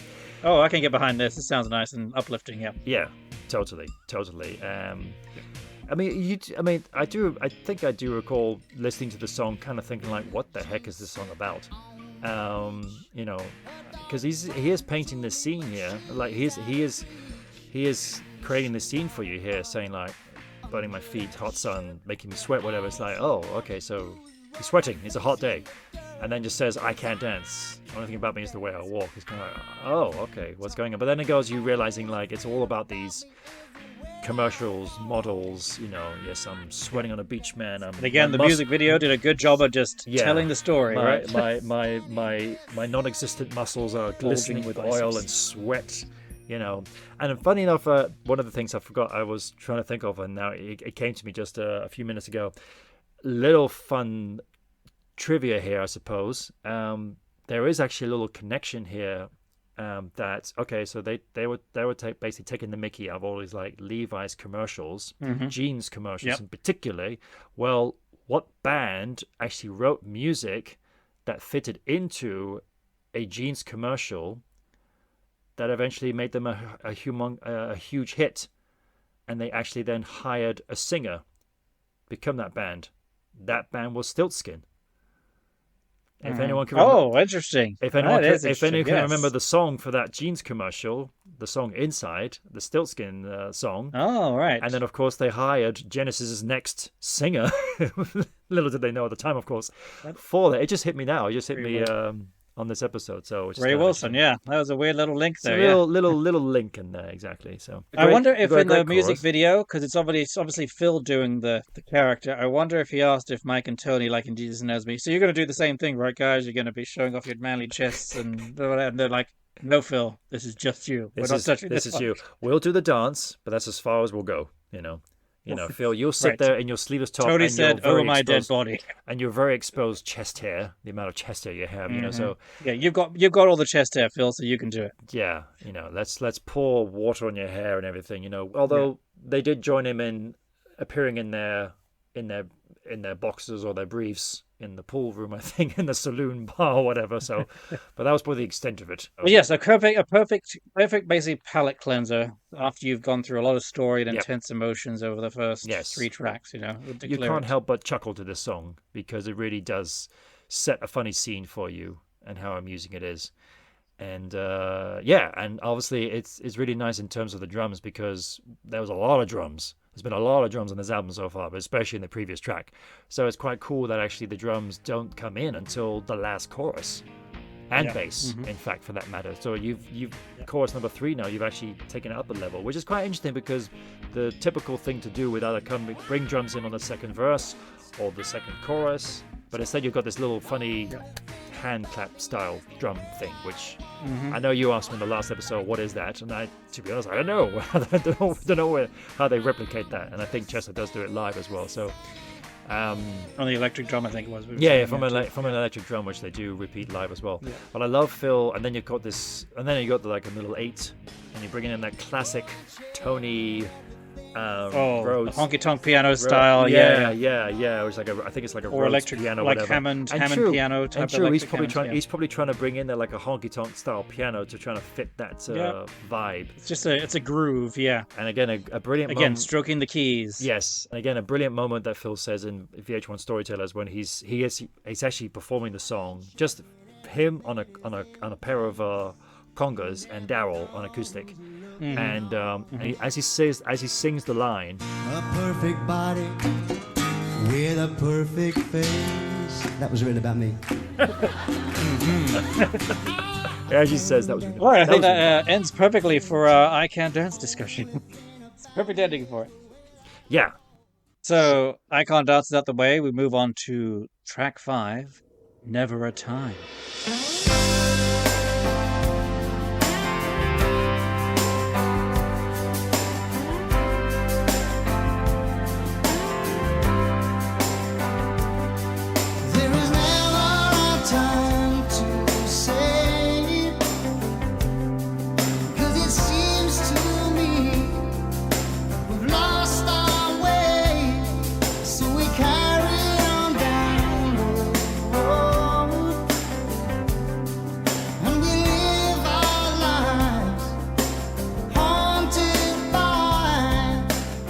Yes, the one that in my head. The one that was going to be that they nicknamed as a working title BB Hit. Which we're doing now. Oh, really? I don't remember seeing that. Yeah, Okay. according to the No Admittance documentary, they actually called it a big hit because they thought that was going to be the big hit for them. You see, so Interesting. I wonder if that was all of them or if it was just because Mike wrote it, right? I think he wrote the lyrics. Yes, yes, I believe he wrote Yeah. the lyrics. So I wonder if he just thought that because it does have definitely a bit of a Mike and the Mechanics feel. I could imagine like him putting it on a Mike and the Mechanics album a Yeah, bit I could too. imagine if Paul Carrick was still in the band, I can imagine him doing a really nice rendition Oh yeah, of yeah. that. Actually, he would do a nice job with it. Yeah, yeah. Totally. This is the one that I just do find over my years of following people and chatting with people about Genesis, they seem less favorable of, even though I really like the song. I mean, I think it's great. I think it's a good kind of setup because, again, as we've been talking about, you've got a lot of heavy subject matters you've been dealing with in the first three songs, and then you have your cool little rock number. Mm-hmm. And then, no, we're not going to throw you back into the heavy stuff again. We're going to do a nice little love song, basically. Well, the end of a relationship, basically, and nice little ballad, and I really enjoy it. Yeah, that's true actually. So you know you sound like you know what the song is actually about then. I sort of did, and then um, because we took a little break on within this episode because we spent so much time talking about the first few songs. So yesterday, before I was getting ready for this, I decided to both listen to the songs again, even though I've heard them millions of times before myself, but also just to make sure I had the lyrics right in my head and actually follow the lyrics on my LP version I've got that has the lyrics in nice big font. Hmm. And I was like, okay, yeah, it is what I thought about. Yeah, that it is about the end of a relationship. Which, you would have thought maybe Phil would have written because he's very good at writing those songs. Yeah. Yeah, that is quite ironic that actually that here we have the first song that doesn't have a filled lyric into it, and yet it's about the end of a relationship. So And I'm thinking about it, it's a pretty major chord song too. It's not really like minor chords and down and sad. I mean, you could almost like the music of it is kind of positive, I find, and nice and yeah, uplifting in some ways, yeah, to the point where you could change the lyric to be about a blossoming relationship in some ways, or a true, beginning of a relationship. true. Yes, and it's nice and simple, which I think we all needed after Yes, this point. exactly. We can take a little breath of fresh Hmm. air. We can all take a little deep breath before Hmm. we move on.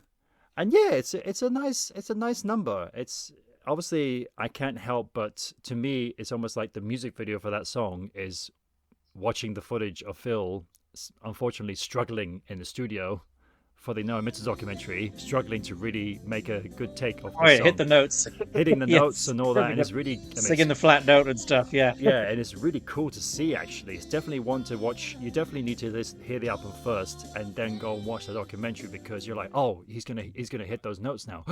My God, professional Phil, he's struggling. He can't hit the notes, and he's getting peed off as well about it. So it's nice to see the pro actually, having some issues.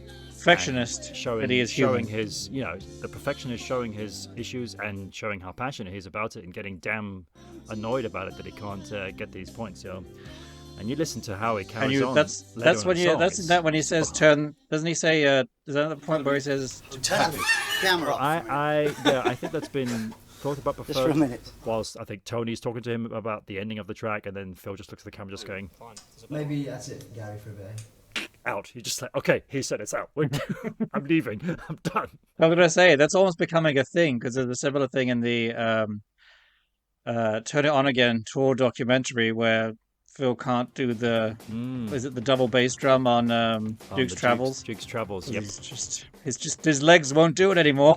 No, and then he chucks his sticks Yep. to somewhere, and it's Very hard to see as these guys get older. Yep. It's very tough to see. Very tough to see. To be honest, as far as I can tell, in that rehearsal, it looked like that was his first time jumping on the drums. Scary. I'm scared. That's the song you're choosing to jump on the drums for the first time to a guy who doesn't really play drums that much anymore. Wow. It's like, you are brave. You're a brave soul.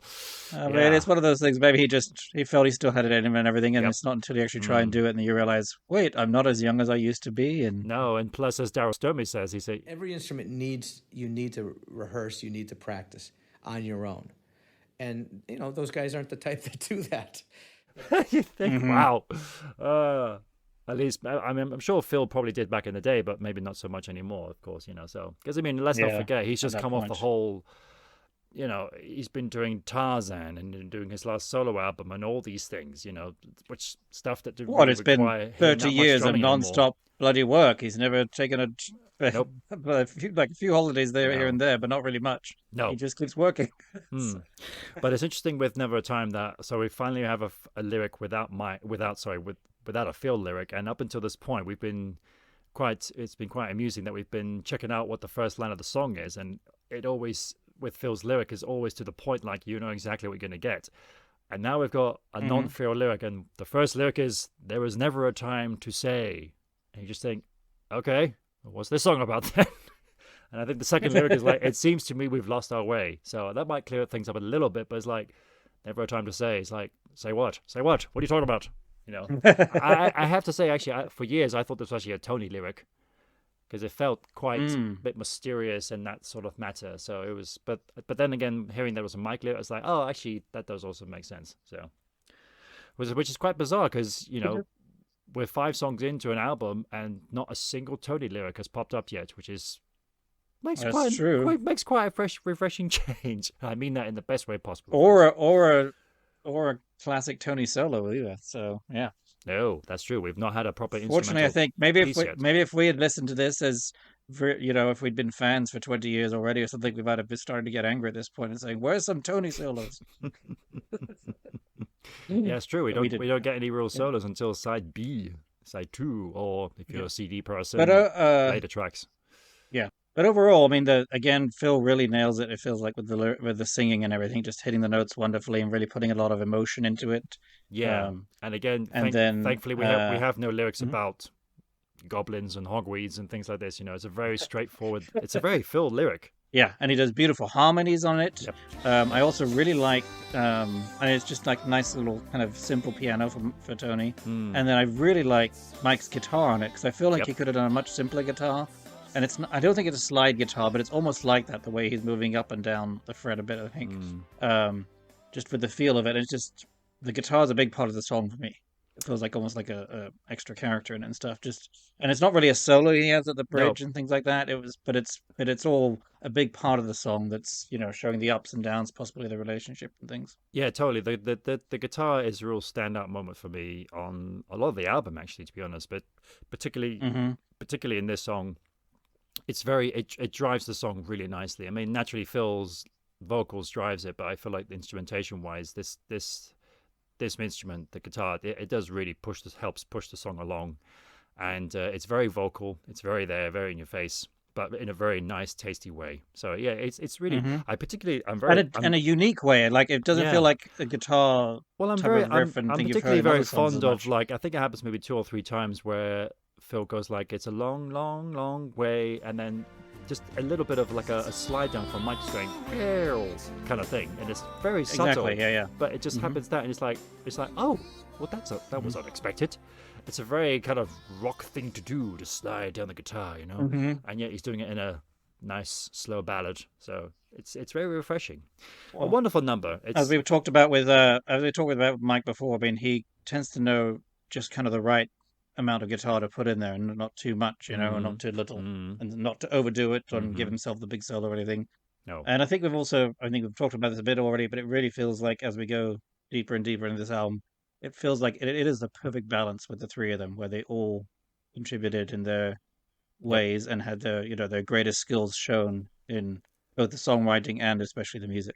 And we've got that classic kind of like keyboard happening, which the only number I can think of, I'm sure there's more, but the only number I can think of that actually does occur is in Misunderstanding, where it must be some misunderstanding, you know, and I don't think it's from a keyboard. I think that's probably just Phil backing vocal, but it's Phil backing, yeah. Well, he just sounds like almost like a backing vocals group that's really just him recorded over and over. But it's nice to hear like an ooh as a backing vocal on a Genesis track. So it's nice to hear that again. And again, it's very easy to make that sound cheesy and not so good.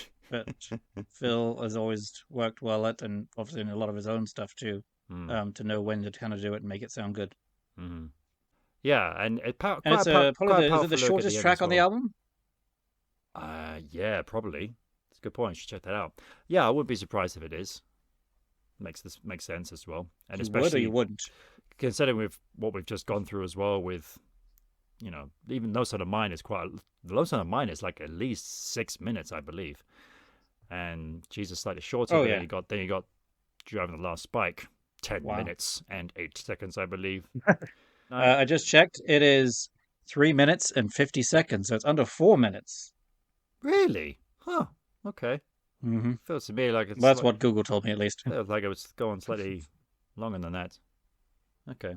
I thought it was at least 4 minutes, but apparently not. Especially with the lyrics, is a long way to go. Is that possibly a contender for the shortest Genesis song? Possibly. Oh, I like where this is going. Yes, true. But yeah, shortest track on the album, right? And I quite like as well the last lyric on the song, just saying that's the way it goes. I know, I'm gonna tell you right now. So it almost ends like on a positive note. This person just knows, like, okay, I know what my next steps are gonna be now. So this is what's gonna happen. So and it's quite amusing as well, hearing those little so sad echoes that then Tony talks about it in the studio with Phil. He actually brings that up, saying like, "Oh, maybe it'd be good to like echo those so sad moments." And I'm like, "Oh my god, I know what he's talking about. He's talking about those backing vocals, so sad, so sad." That's where it happened, then and there. There and then, exactly. So I will say, the inlay details for the CD and the LP, because I've got it here. That it actually ends at so sad, so sad. That's the way that it goes, and that's how it says it ends. So the bit that Phil had at the end, I'm gonna tell you right now. Oh. Huh. I never realized that. And then the way that it ends too, with just the little drum fill, the soft drum. That's fills. another thing as well. It's just perfect. It's so Perfect beautifully, wonderfully tasteful. If I can say that right, very tasteful fills in the song. And it's probably nice for him as well. Imagine if you are a drummer who's just gone through all this epicness, and then it's just like, oh, I can actually lie back. I can lay back a little bit, and it's just beautifully spaced as well. He's really using the space and the time in the song, saying like, I've got all the time in the world, and I'm just going to finish off this one last thing here, and we're done. Yeah, it's wonderful. I mean, it feels like the perfect moment in the album to have this song, but of course they didn't record it in this order, so no, it must have just been as they were doing the song. There's a little doodle on, as we've talked about, on each of the songs listed on the CD details. So this one has it's not actually the characters on the front. Let me make sure. Yeah, it is actually. It's the guy with the hat, which presumably is the dad, and I don't know if that's the mum then, and they're sitting apart on a hill, basically. I'll show you real quick.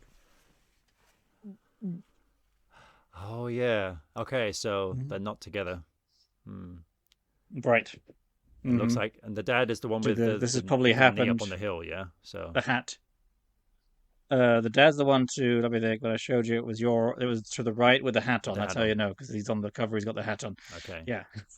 Looking out into the distance, wondering. And presumably maybe the father and son. I mean, it's starting to feel like, I can't remember if we mentioned this already, that is this the father telling the son these various stories of life, of experience and different things. Ooh. And this has all already happened, you know.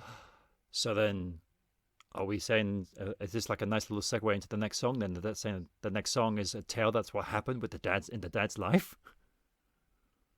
I don't know if it's more just lessons he's trying to teach him. To say, perhaps. Watch out for these things, because I don't know if he was doing this and he was also a miner working on the British railways in the 19th century. Good point. True. But it's more just, life lessons to a child to impart to them to grow and learn. I mean, again, it feels a lot like this is the album that was written by some 40-year-olds who've had kids and lived life a bit, had divorces. Definitely. All these different things. Definitely. Not Mike and Tony, obviously, but Phil, yes. Phil made up for it.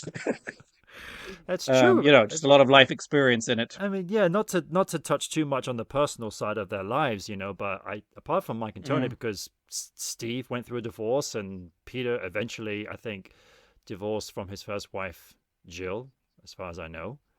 So, and then with Phil, so yeah, Mike and Tony, the only two original members of the band. Wasn't one of Phil's wives called Jill too? His second wife, that's true, yeah. Not different person, not the right? same Jill, no. No, otherwise they would have... It's not an Eric Clapton George Harrison thing, no. Situation. Layla thing. Yeah.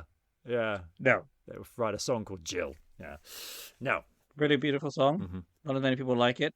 Few people could say it cut off the album. I disagree. I think it's perfect in the perfect place. I think it need, And it's a beautiful I song. think the album needs it. It needs the freshness Hmm. and everything. I mean, if you're gonna For be, and the kind of reset. yeah, I mean, you could argue about it and say, well, I won't just I won't just cut the song from the album. I will then reorder the album. Then that might be a different tale. But Yeah. where it sits, I think it's really nice. It's a nice to go from I Can't Dance into the next track would be a bit too sudden. You need a little bit of a Right. nice little Bit of space. bit of Yeah. space and segue. Yeah. Because we're about to dive into heavy subject matter again Yes. as we move into dreaming while you sleep.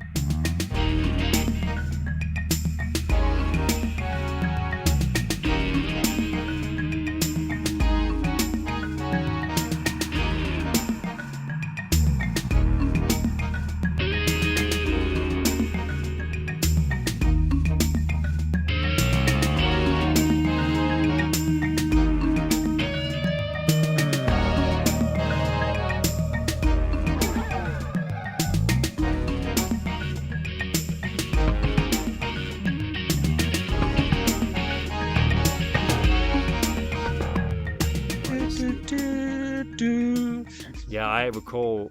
you remember? Do you remember our mother? Our mother always doing that. That she loved the. Oh no, I Yeah. remember you quoting this song a lot. I think this was one of your favorite tracks Mm-hmm. on the album. In fact, Well, the lyrics are really just powerful. oh, they're insanely Such a powerful. strong story song, you know. I was actually really impressed that because again, this is another Mike lyric, and I was really impressed with the lyrics because Mhm. whenever Mike writes a lyric, his lyrics are super strong. I have to say. I mean, the lyrics to "Land of Confusion" Yeah. are all his as well, and he really has a strong subject matter to go about. And again, I'll be curious to know where this popped off, like how this popped into the air. This lyrical content, especially if it was that first lyric saying "Dream While Was You it Sleep." was it something here, a headline or an article he read or something that Yeah. started something in his head and Yeah, or maybe Phil just murmured the lyric again like the others, and then Mike just thought, "Oh, let me write something about that," yeah, I guess saying "dreaming while you sleep" almost sounds like a Ringo expression, that he would say that almost sounds a little unusual, and then like let's make a song out of that. Yeah, yeah. And I know that it's been argued about saying like, well, dreaming while you sleep. It's like, well, you obviously do that, don't you? But it's like, yeah, but this is slightly different because this is what the character is thinking. Because the character basically got into a hit and run. He was the one who did the hit and he ran. Yeah. The run. And Yep. that's also true because we've gone from the first lyric of the Never a Time with a bit of like wondering what's going on, but then this one is just like in and out of darkness, in and out of sleep. It's almost it almost starts with a novel.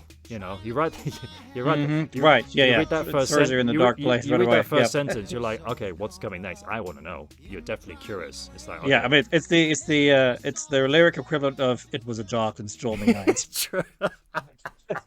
True. Yeah. And it's a very ambient song and wonderfully. Oh, I gosh, love yes. the production on this. And again, all the minor chords here that Tony did are just like, oh, Yeah. pour them on me. I can't get it up. With Classic Tony. And Phil uses a lot of the instrument, the percussive instrument called the marimbas on this song in particular. And so all this little that's all a little bit of a hand-in-hand influence, right? Droned here. Oh God, I never thought about that before. That's absolutely true. In fact, rhythmically, it's almost identical. In fact, I never thought about that before. Never made that connection before. It's amazing, right? You just something new you discover after so many decades. And he pulled that out of his, head on his first solo album. Yeah, 10 years before. exactly 10 years before. True. Yeah. Yep. Totally right. Yeah. Maybe he brought them with him. He's like, I blew the dust off these marimbas I haven't used since face value. I want to use them in some way. Perhaps. Just like Mike uses the 12 string in the next song. Bring some old instruments out. True. That's right. Yeah, which was a big shocker as well. Yeah. So now, the way I've always interpreted the song too is, get your opinion on. He doesn't know how she is, if she died, if she's in a coma, if she's doing better now, whatever. I think all this stuff is in his head. because he ran and never decided to find out what happened, and That would is just having all these different guilt thoughts in his head now. Yeah, that would make more sense because I kind of, for a while, I thought maybe that he was actually in the hospital next to her, wondering Mhm. what's going on in her mind, if she actually is dreaming while she's sleeping because she's in a coma, a deep coma. But then if you do a hit and run, then that means then he actually came back, and then eventually he'll probably admit to his crimes. But the rest of the song is kind of wondering if she will ever wake up. And it sounds Yep. like as if this is a person who is still just kept running, and Right. He's gone on with whatever life he presumably gone on with his life, whatever, and just never owned up to what he did. But inside himself, the guilt is constant, Yes, and he's he's completely- dreaming it every night. Oh, so maybe the dreaming while you sleep is actually about him. Hmm. That maybe he's dreaming about this every single night. So technically, And they're not happy dreams by any means. No, he should be nightmaring while he's sleeping. Yeah. So, that's interesting as well. It could also be about him. Could be both. But then he can't escape the fact that he hasn't told anybody, and he can't live with the guilt. So he kind of goes back to the hospital where she's lying in a coma for ever, I guess. I mean, she's still in the coma and the song finishes. And he kind of becomes attached to her. And his life gets linked up with hers, and he can't sort of escape, really. Both And again, you got characters. the mood so set with the wonderful minor key chords, and then, I mean, Mike has a similar wailing guitar to Never a Time in a way in this one, but it's a different kind of wailing. It's a painful, angst, agonizing wail that is just suffering. Yeah, it's that's true. The guitar playing in this is the whole thing is it's quite creepy, I have to say. The three of them they put not just all the instrumentation, but Phil's vocals as well. He just has this ominous feel to it. The whole thing is about that. You just think the color dark. It's dark, dark. And it's so The image on the inlay details is a car in the rain with the lights on. Yes. And just so you can see real imagine. quick, but it's dark. Yeah, and so you can totally imagine that's exactly what, unfortunately, the victim. That was the last thing they saw before ending up in the coma. For some reason, I felt like the victim was female, but I don't think that's actually specified, is it? Yeah, actually, I don't know if it's. Yeah, let me look real quick. But for some reason, I felt like it was. I don't know why. So, at the end of the first verse, he just says, "I never saw her step into the street." There you go. That's why it was. Yes. Now, I just had this crazy idea just to break the dark mood real quick. They could have done a sequel to this song. Well, I guess they never did another album, really. Where, she comes back with a hook hand to avenge her attempted murder. Oh, God.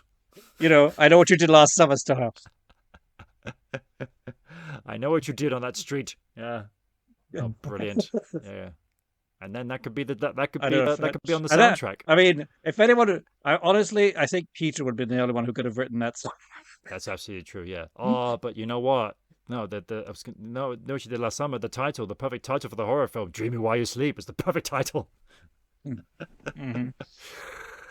No, it's a fantastic one. I mean, and it starts off so mysterious, and you can feel it's building to somewhere, and never could understand what was going through my mind and all these things. The person is just in complete disarray, mental disarray, and everything, and then it starts to kind of explodes. Well, not quite there yet. It kind of builds into this sort of extra section, and you're kind of like, okay, what's going on? And Mike's and again, it's so beautifully set with the chords and the beautiful guitar. Yeah, it's just like, and then, where are we going? I'm being taken on this wonderful journey, and then these just the drums, thunderous drums, just kick in.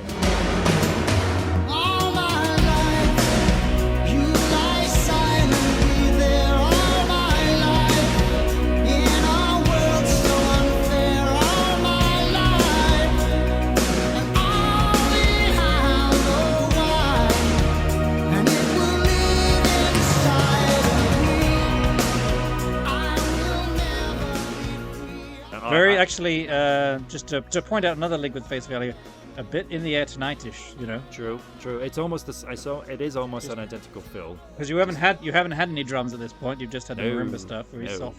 No. And then all of a sudden, and they come smacking you in the face.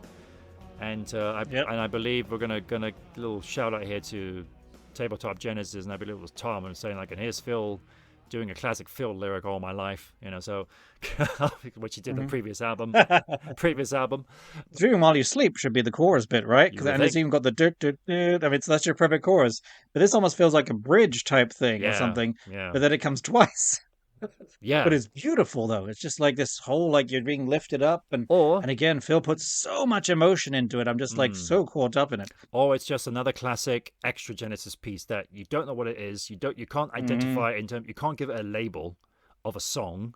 It is just another section, which is just awesome and thunderous. Yeah. To go back to the inlay details again here, I see the All My Life bit, which looks like it's the bridge part of the song. And then it's got Dream While You Sleep bit, that 2 lines, and then the last verse, heard it on the radio, and that's where it ends. So it doesn't list that All My Life coming back in a way, and so maybe that was a choice not to put that on there, or if it was just when they were making the song, we're like, well, this bit was so nice, we're going to put it in twice. Perhaps that was the case, yeah. That they just thought, let's put it in again because it's so powerful. Yeah, because the song's so dark at this, with all these different bits and stuff, that you need that bit uplift. And if you just end on a dark note, you're like, well, now they feel really depressed. Let's lift them up a bit. Well, I think it would have been a little bit anticlimactic. And again, it ends with a beautiful bit of a solo from Mike. Just like, playing these long notes and just beautifully done. Yeah, and it was Phil... so fantastic live for the We Can't Dance tour. Yeah, it was really, and it was. I wish they'd kept it in. I was trying to remember. Did they take out "Jesus Who Knows Me" for it? Is that how they did it? I can't remember which one they took out. Well, no, I think for the video release, the Way We Walk, the official ones, not the Nebboth one, but when they appeared at Earl's Court later on in the tour for the extended part of the tour in November. So that was in November they appeared at Earl's Court. The sadly now late Earl's Court. So, but it's gone, is it? It's gone. Yeah, sadly. I didn't know that. Yeah, I can remember real quick. I'll just throw this in here while I'm remembering. Coming before I came over here to California to uni, I can remember us being in the stopover in London, and on the train, I think we must have gone probably not close by Earl's Court, but I remember seeing a billboard up there advertising Calling All Stations tour at Earl's Court. Really? Yeah. Wow. It could not. This also might just be my memory messing it up, but I do remember seeing an advertising poster for it. Yeah. Well, yeah, definitely would have been Calling All like, Stations. And I think it was at Earl's Court. Yeah, they did play at Earl's Court. That's right. Yeah. That's right. There is a whole. I think Yeah, so the that's what that was, whole bootleg footage is there actually. Okay. Not the bestly filmed thing, but you can see a little speck of Ray Wilson on the stage there. And as far as I know, I think it's the whole show. It's the whole show. Yeah. A little ray of light, if you will. Oh, nicely done. Yeah, but for that video release, they did do Dream While You Sleep. Sorry, they did do Jesus Who Knows Me and Dream While You Sleep. Just the thing that was not. So what did they drop? I don't know, but they dropped Throwing It All Away. That was it. That's what I thought it was for a second. So there, yeah. they went So I thought you would have dropped another We Can't Dance track, but they didn't. They That's went good. straight from the old medley and did then 3 tunes in a row from the dance album. So see, but for the next 2 tours, they could have dropped I Can't Dance and put in Dreaming While You Sleep, and I would have been very. That would have been a very interesting encore after Invisible Touch. Let's just talk about. Let's talk about a hit and run before we end with Carpet Crawlers. Very nice. But well, I mean, also on the video release. This might have just been an editing thing, that there was none of the whole classic Home by the Sea intro. That was another thing that wasn't there, which is kind of bizarre, almost very much missing it.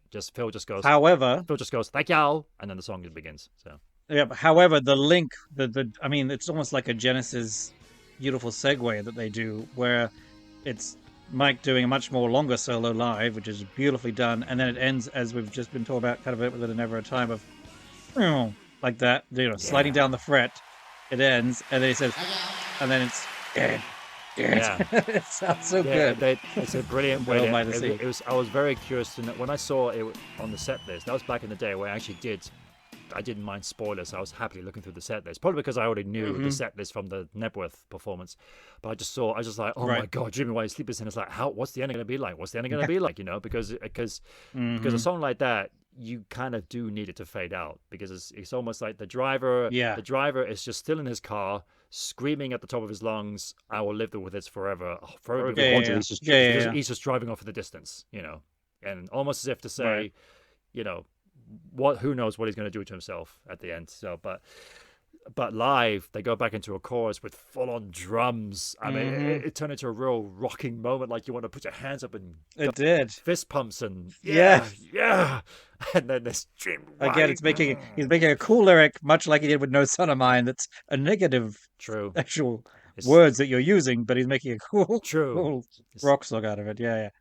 And then there was also the bit in during the live performance where he did it multiple times during the show, where they would cut down to usually the Dreaming While You Sleep bit, where he would crouch down, not kneeling, but like crouch down on his haunches, and the lights would all go down, and it'd be like a spotlight on him. And he's like, "Dreaming While You Sleep." Oh, that reminds me actually, in the documentary which we talked about in the very first episode, actually, which was like this called Opening Night documentary, which was kind of like a build up to the whole Nebworth broadcast performance. So it was a big thing about the whole Weekend Dance tour. Phil did say, because he's sitting on this like chair, you know, but the chair is in reverse, so his kind of arms are resting on the backwards, the back piece. Cool way to sit in a chair, right? Yeah. But he said that he kind of, and then with the screens, the big jumbo screens behind him with the shots of the cars and everything, he said, I think with a song like Dreaming While You Sleep, for example, when I'm in the front of the stage sitting on the chair like as if in the hospital waiting room, it's basically what it's supposed to be. I think that kind of works because the screens are like what's going on in my mind.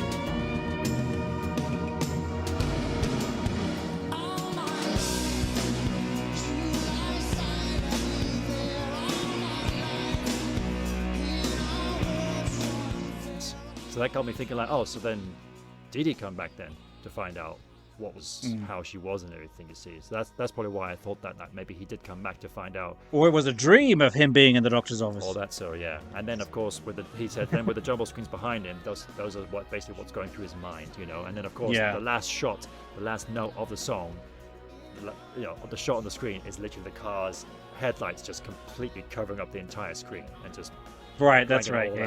Yep. Blinding it. It's really powerful. Really blinds you. I wonder how often you have to rehearse, because at the end too, it's when he drops down into the seat. If he ever risked, injuring himself, crushing himself in any way, he had to be careful with how he sat down so suddenly, you know. Well, I mean, for that tour, he's going to end up like going on this big sort of escalator that rises him up halfway above the jumbo screens. You know, by then he's a talented stuntman. He can do anything. So. And then he plays with himself later in I Can't Dance too. So yeah, keeps himself busy. Yes, indeed.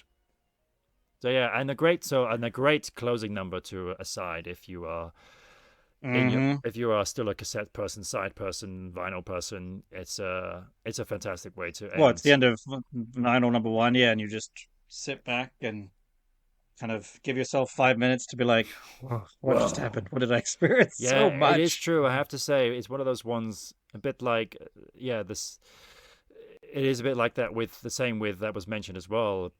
Keep bringing up Tabletop Genesis here. But the same with Foxtrot and with the CD version, that Can Utility in the Coastliners has just finished, but then Horizon starts almost immediately. And you're just like, you need a second to like breathe. And the same with this one, it's like Dream While You Sleep kind of fades out. And if you're not ready, then those thundering drums kick in for Tell Me Why. And you're just like, oh, God, right, I wasn't expecting that. Where it's like, okay, I'll just wait for the tape to run out. Well, that's the nice thing with, I guess, a bit with LP, and then with cassettes, definitely, there was usually about 20 seconds of quiet time at the end of the cassette, so you let it finish. Because you could either let it go to the end before you could turn it over, because you had to have it finish the cassette, or you fast-forwarded it to the end and then flipped it over. Yeah, I think the times that I did listen to it was always 50-50. I would always wait until the end, until I hear my little player go, and then tape runs out. Yes, very loud and mechanical. And then flip it over. Then we move into side 2, yes. For that, we're going to take we'll talk about having some space and giving a bit of a break here. So we're going to change things up for this third episode and do the drum bit now instead of at the end. How's that sound, Dan? Sounds good, yes.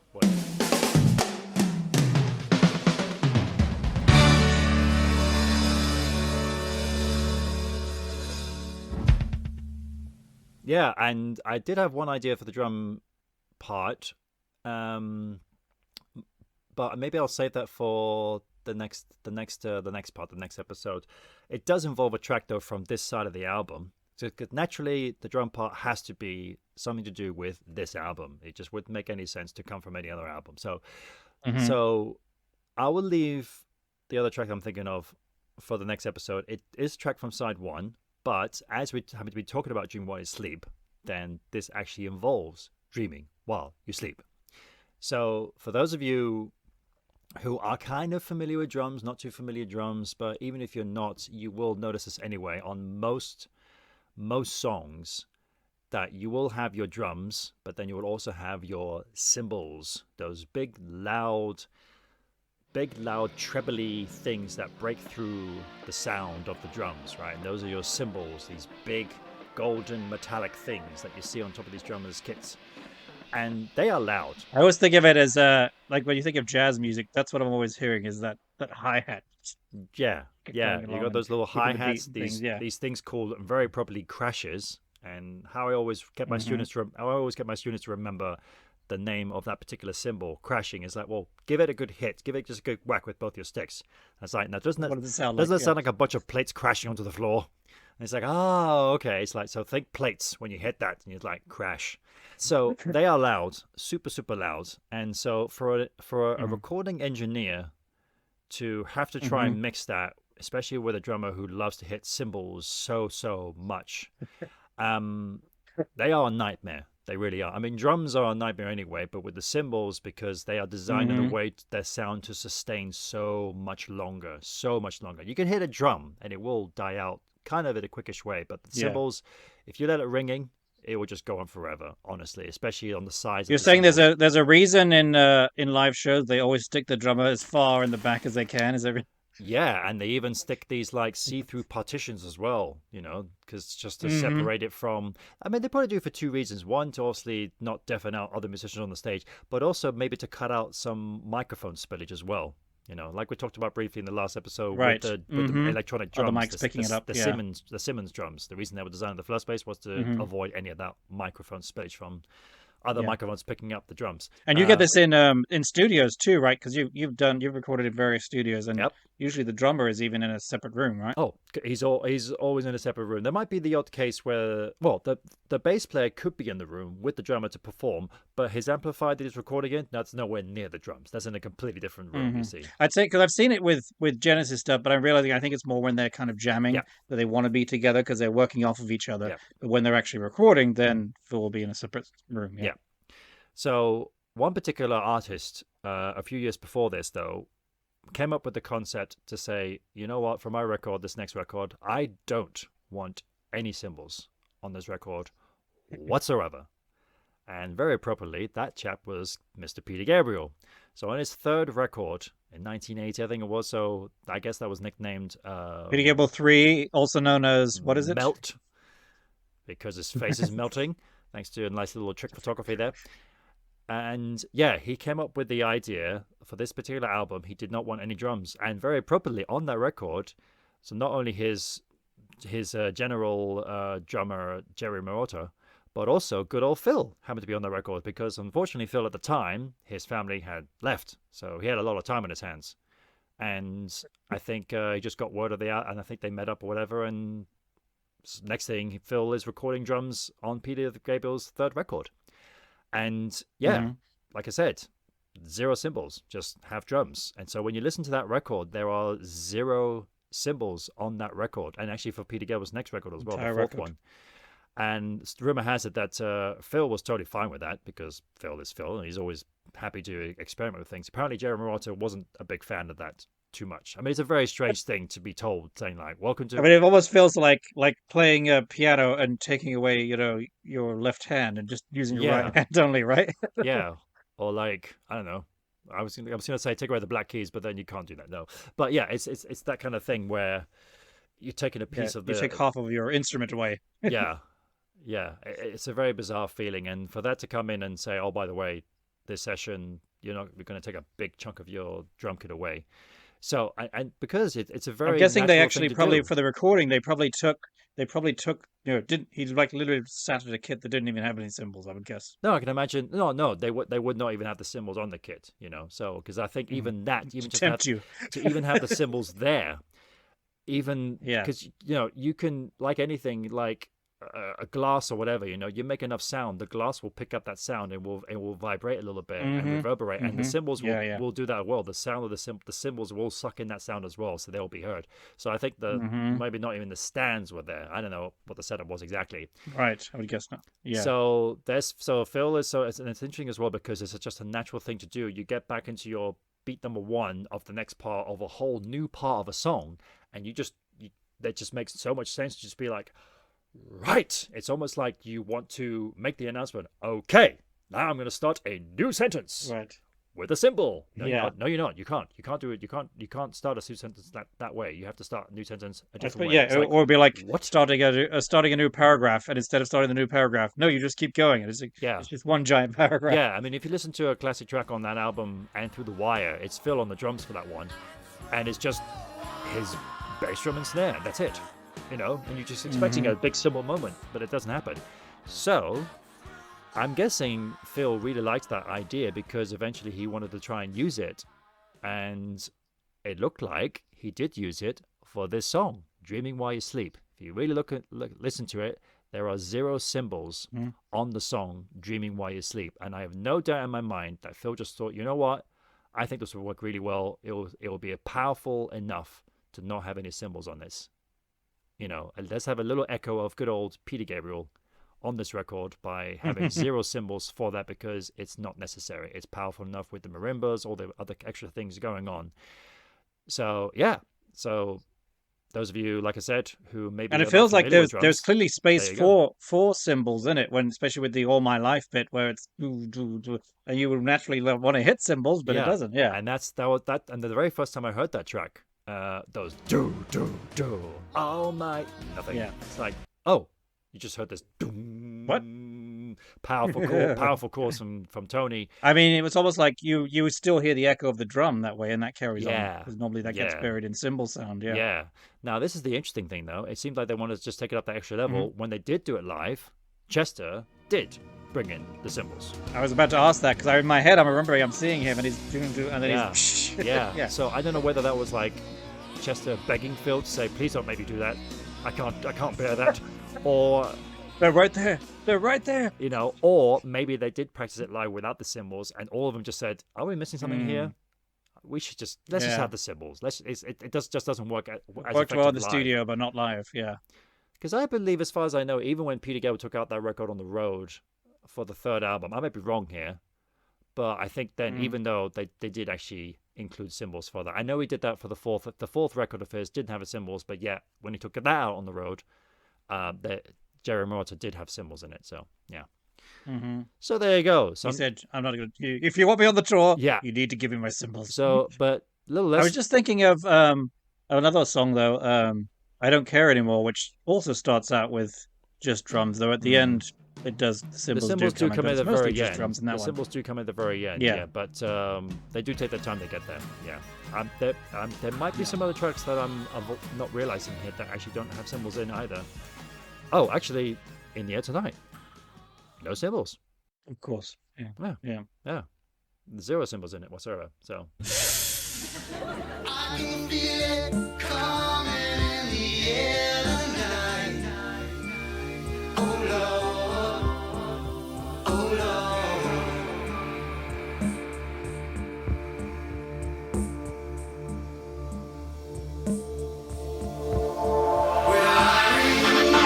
There you go. Although what's kind of amusing though with Peter Gabriel, the and I know this is Genesis podcast, but we keep talking about good old PG. But what's kind of interesting though is He's that part of Genesis. he Why is, not? Yeah.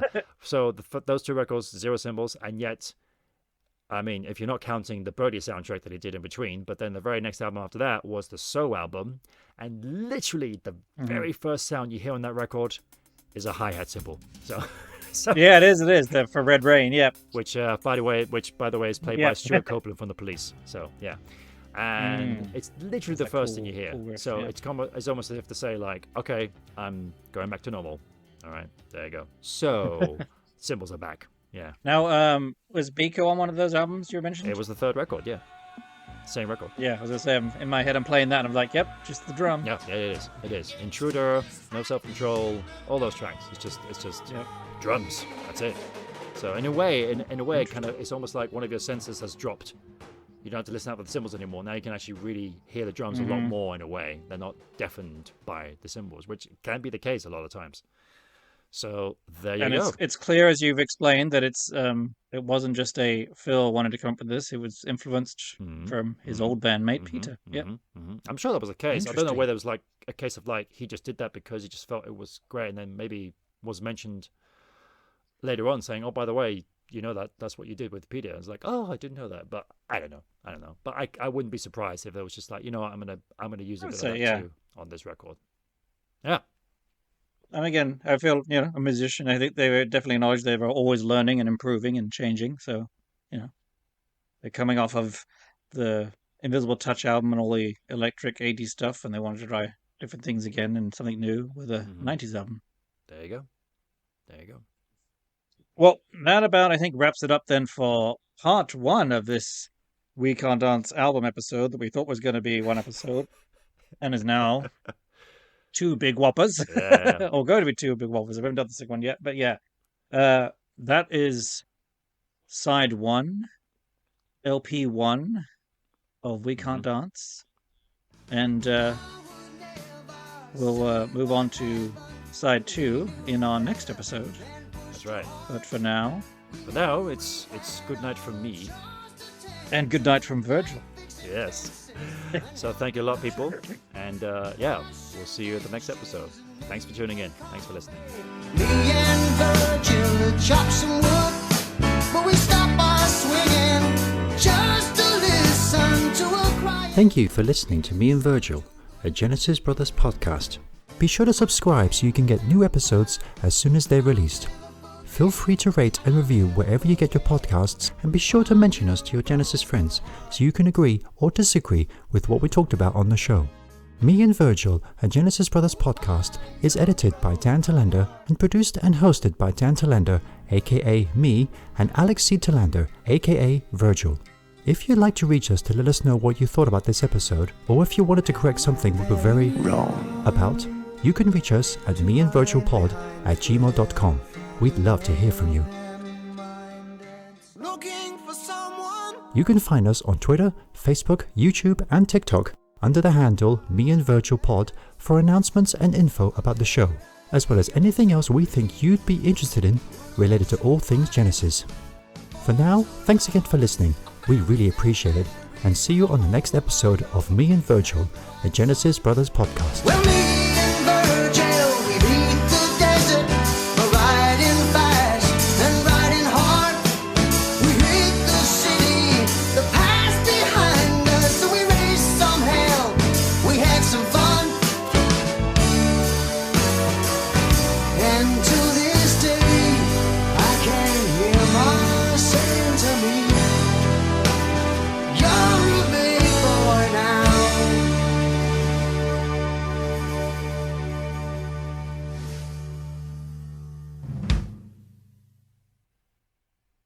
My God.